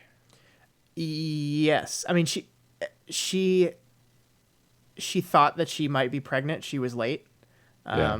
And it very well there's no real confirmation. I mean, it could just be, oh, you were late and you were actually never pregnant, here's your period just happening now. But it Uh-huh. could also be, yes, this was a miscarriage, that Sort of this works. is, Yeah. yeah, that Carrie killed that baby.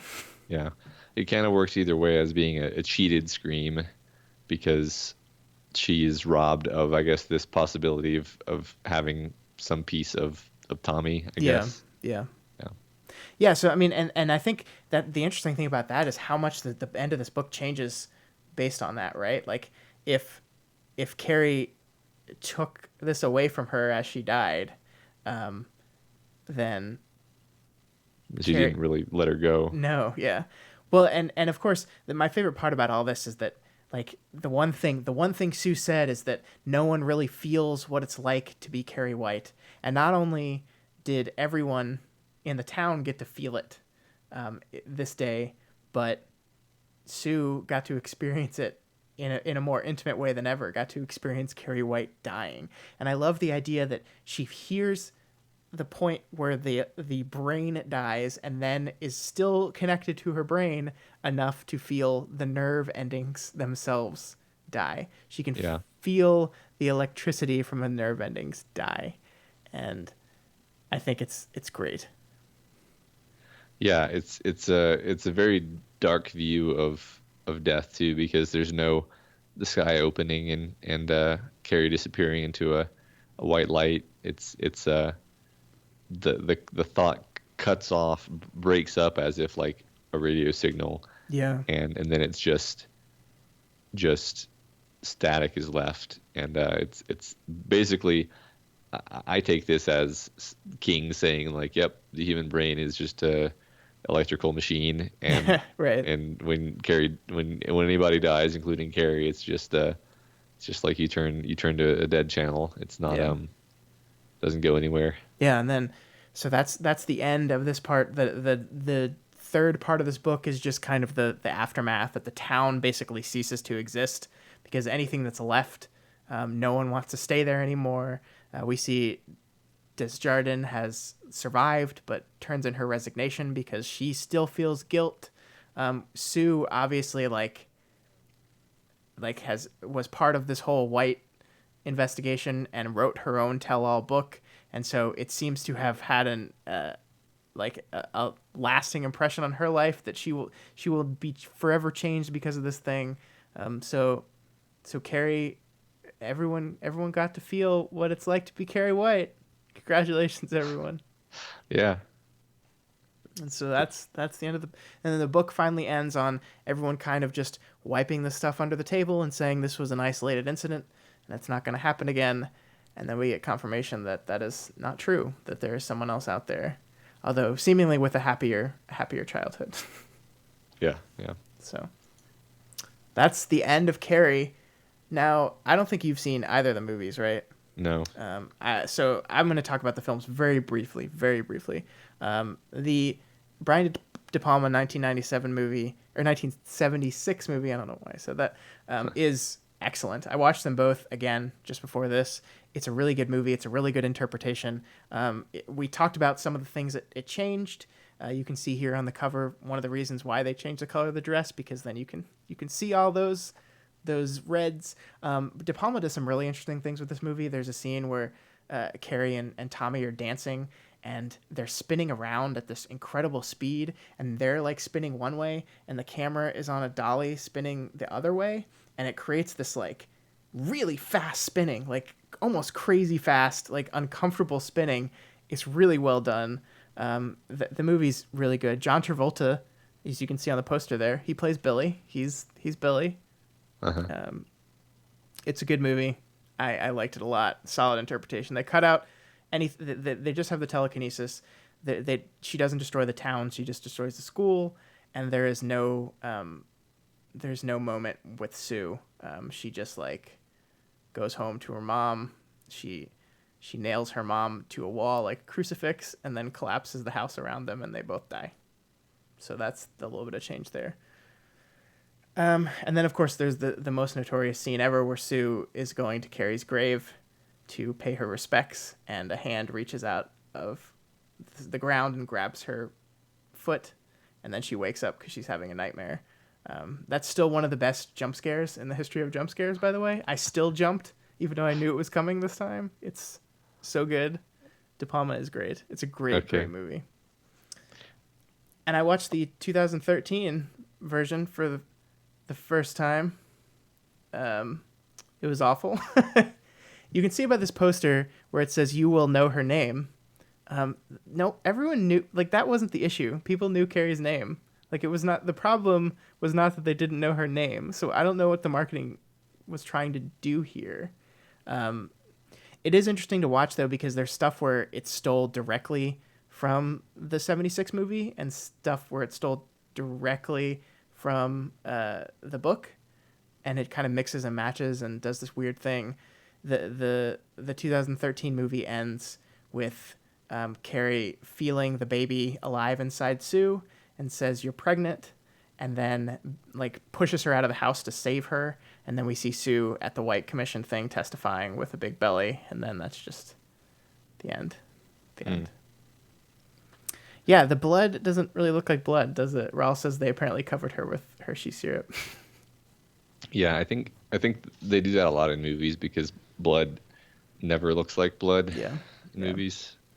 Yeah, I would not waste your time with the two. The interesting thing about both of the movies, though, is neither of them, like we hinted at, cast Carrie in the way she's described in the book. Like Sissy Spacek is a very skinny, she has no pimples all over her face. She's an attractive looking woman, not like supermodel type attraction. I don't want to offend anyone, but she is pretty. I think Chloe Grace Moretz is the same.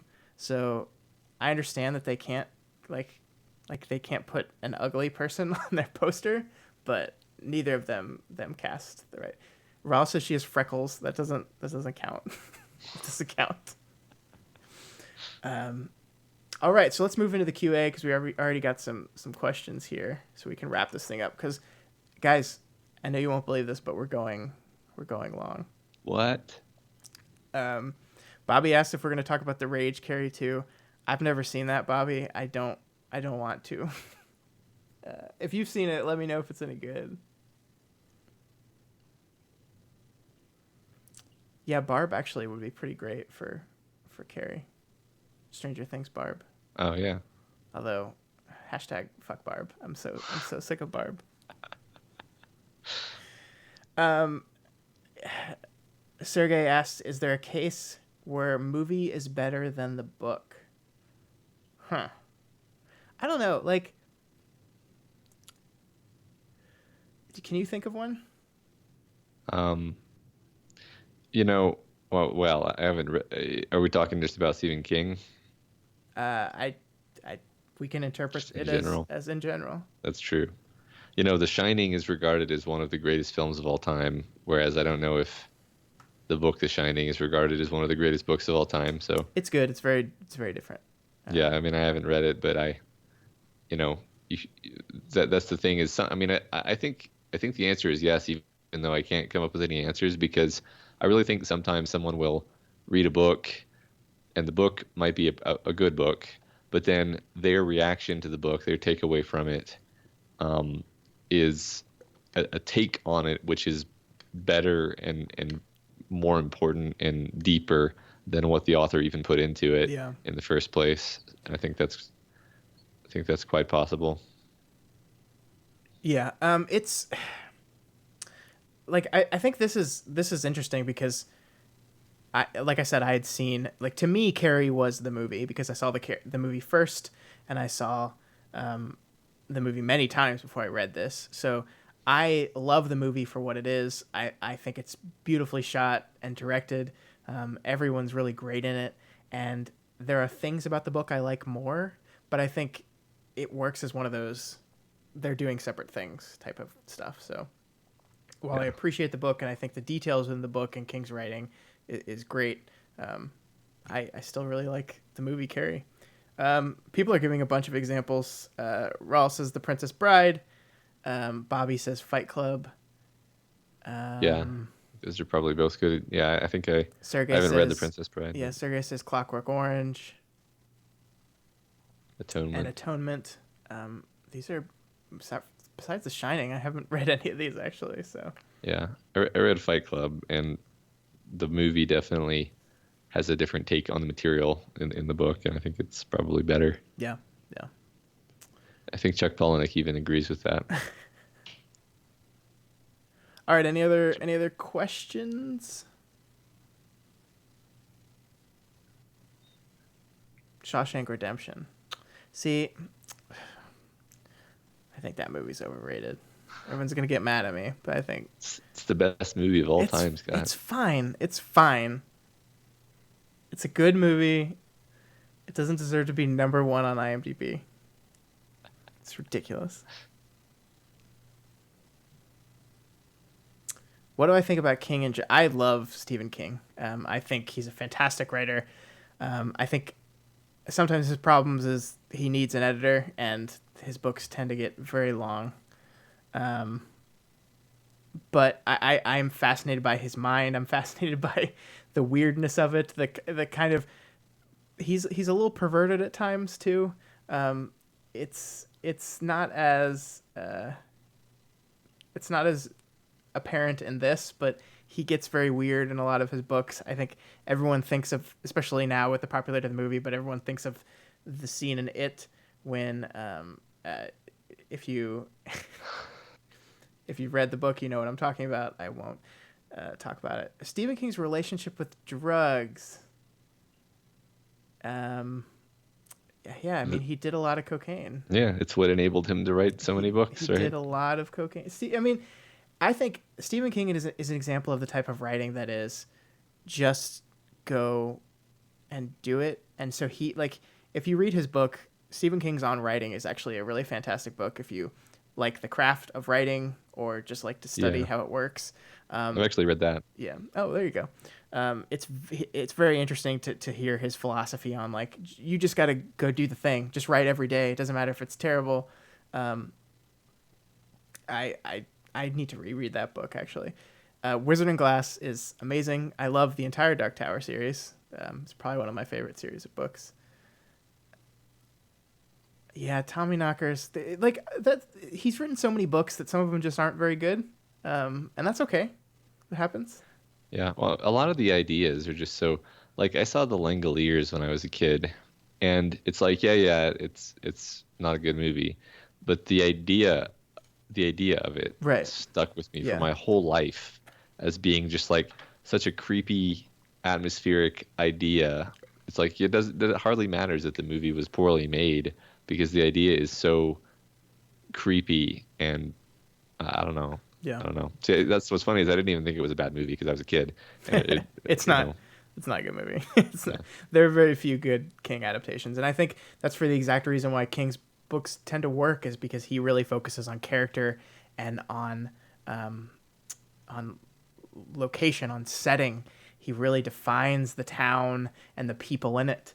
And that's one thing that movies don't take a long time to do. Like, and I think that's what De Palma did so well in his adaptation of this is that the most important part of Carrie is not the blood getting thrown on her. Like that's part of it, sure, but we need to understand these characters. yeah. Stephen King says he doesn't even remember writing Cujo. Yeah, I don't think that's the only book he's admitted that to. Like he had a real problem there for a while. So yeah, so I like this question because I'm again not that familiar with King's work, but this occurred to me too because he says, "Does Billy's brand of evil tie in with the greater mythos of his universe?" And that's articulating a question that was like on my mind, but I couldn't articulate. Yeah. Because there's a character very much like this in Needful Things, which is the only other thing that I've read. And it's his idea of it seems like a depiction of evil as just pointlessly hurting people and taking joy in it. I the answer, yeah, I think that it absolutely does, and I don't like the thing about like Stephen King has built this universe and this connecting thread through the Dark Tower where everything kind of relates to everything, and obviously I don't think he was doing that as early as this. Yeah, Raul's right. Mundane evil tied into supernatural evil. That's absolutely right, and there's like I'm trying to come up with a way without just like spoiling a huge amount of Stephen King books, but the short answer is yes. I think Billy's type of evil definitely fits into King's exploration of what evil is and what evil is not in that span across most of his books.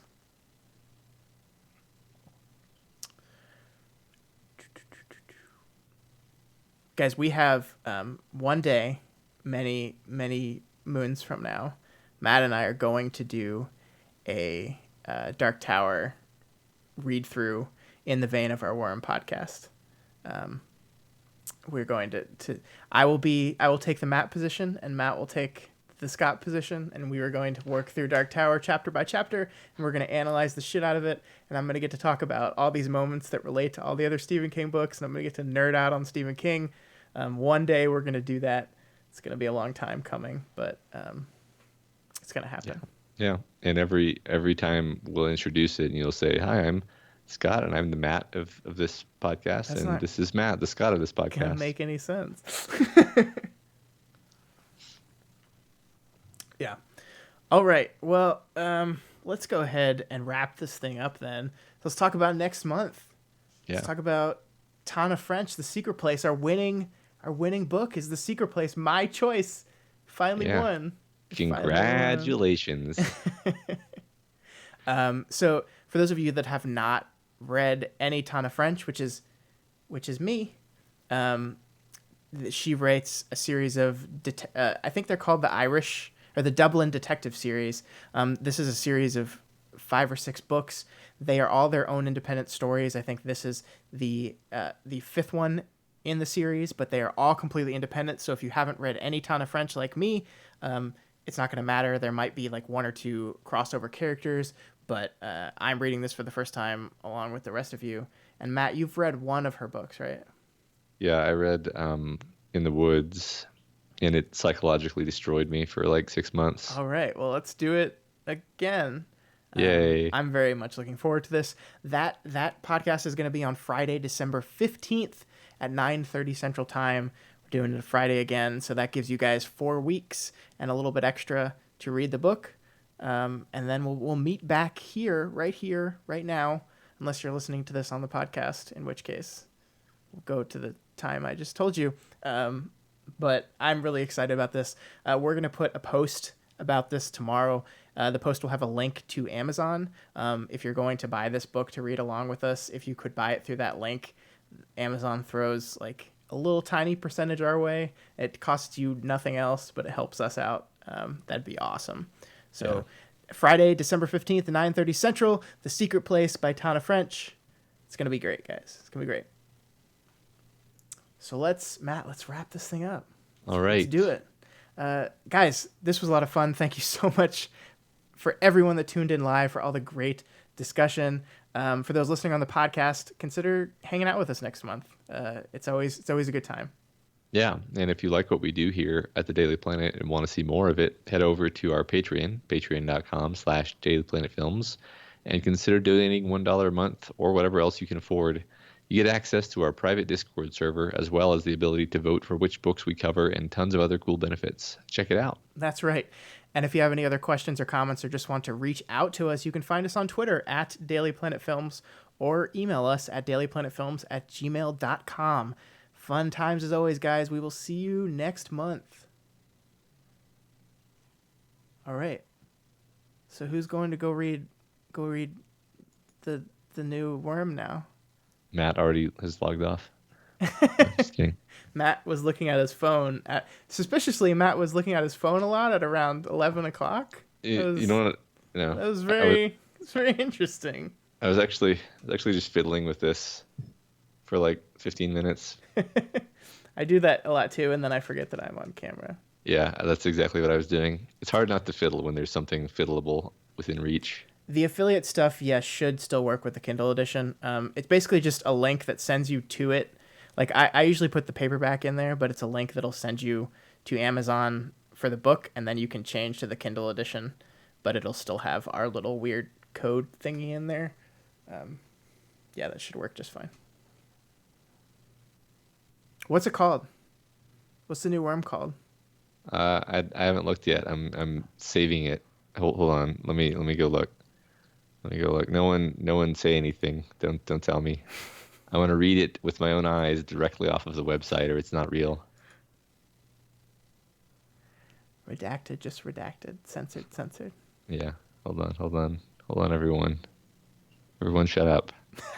No one's talking, Matt.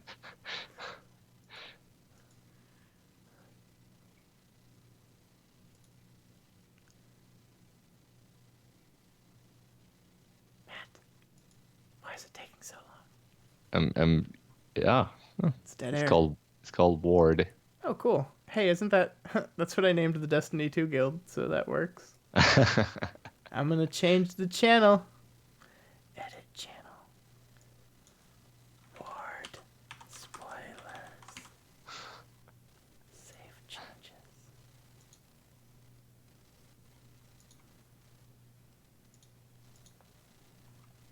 Cool. It's cool that I can edit channels without having to go into the channels. Yeah.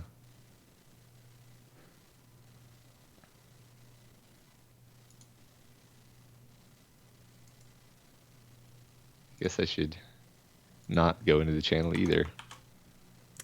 Yeah, you haven't read it yet. Yeah. What's the arc called? Let me see. Daybreak. Huh. That's meaningless to me. Yeah, me too. I haven't heard a Leave It to Beavers joke in a long time. So, yes, to answer your question, yes, your humor is outdated. I'm just kidding. I mean, I'm not, but... I mean, I'm sure my humor is outdated too. Oh, that was fun. This was like the first time. The last two, Matt and I were both like, we didn't like these books that much, and we're nervous about coming up with stuff to say about them.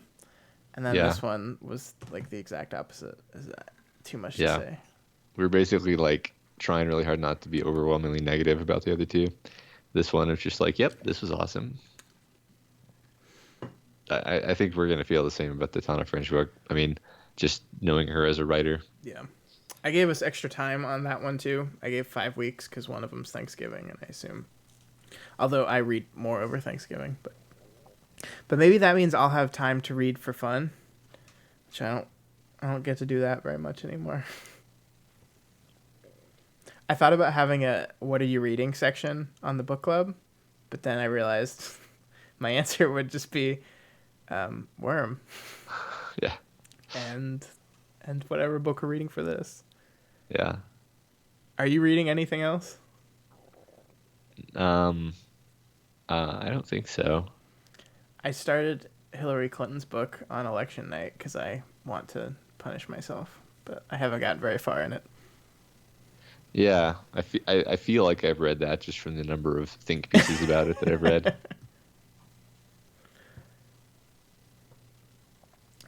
Wait, I mean, I read. No, it's not a book. I listen to so many podcasts that I forget that they're not just books on tape. that's understandable. Are you gonna get? I'm sure there'll be an audiobook for this one, right? Yeah. If there's not, then I'm in trouble. Let me see. I'm going to the bookstore tomorrow.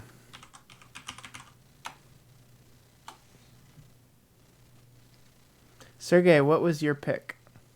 Or maybe you don't want to tell me that. Yeah, I can get it. I go ahead and download it right now. Do you get it for free? Well, if you have Audible, Oh, then you get like a credit every month. Sergey's a Hyperion. Yeah, I feel like that one always gets like second place, I think. So it's only a matter of time. Huh. Yeah, I don't know if you guys have noticed what my pattern. Your pattern. I usually let the top 3 go on, and then I pick 2 new ones. Ah, yeah. I think I detected something like that. Well, that's because you said, Matt, the reason why your book is not on here again is because it got less than 10%. It did. It got 1 vote, I think. We're gonna have to bring it back in a few months. I bought it. It's sitting on my shelf. I mean, I've wanted to read it for so long. I'm sure it's great. I don't know why nobody likes it. I'm sorry, Matt. You know what? I could probably advertise it better because I could tell people that the guy wrote for Welcome to Night Vale. Oh, I didn't know that. People would be You know what like, pisses me off "Whoa, is when I went to what?" buy Carrie. This is the only version they had with the stupid new movie cover on it, and that's like my pet peeve. That I Uh-huh. hate movie cover versions of books. It's awful. That was such a bad movie, Matt. Like it made her do like hand movements when she did her telekinesis, I don't so it know. just got like ridiculous.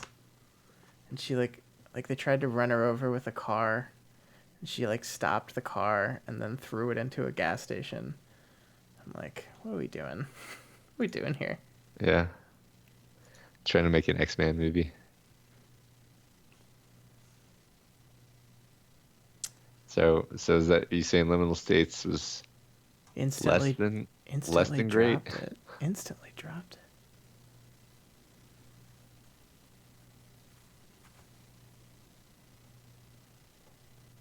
See, I've been wanting to read it because there was like what's the word? Like a teaser thing online. It was like a short story. It's fairly long actually, all things considered, but it was like a teaser for Liminal States, and I thought it was awesome. And I just never got around to actually reading the book, so it's been like a splinter in my brain for years, literally years. And I said splinter in my brain because on my little YouTube next up thing, it's really that good for the Matrix. Did you see what they put in the Discord, Matt? No, wait, where in the Discord? It's in the the general channel.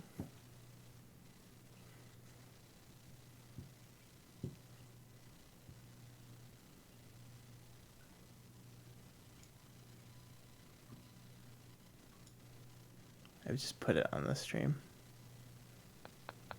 Uh,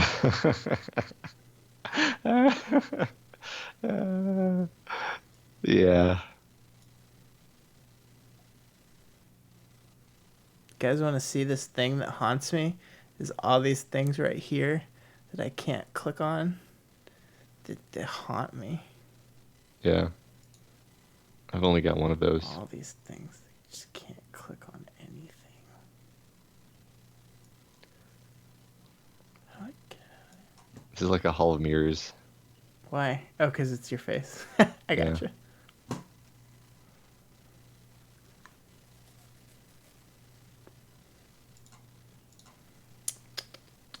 Well, I suppose you want to go read your thing now. You know, this kind of would like to. Yeah.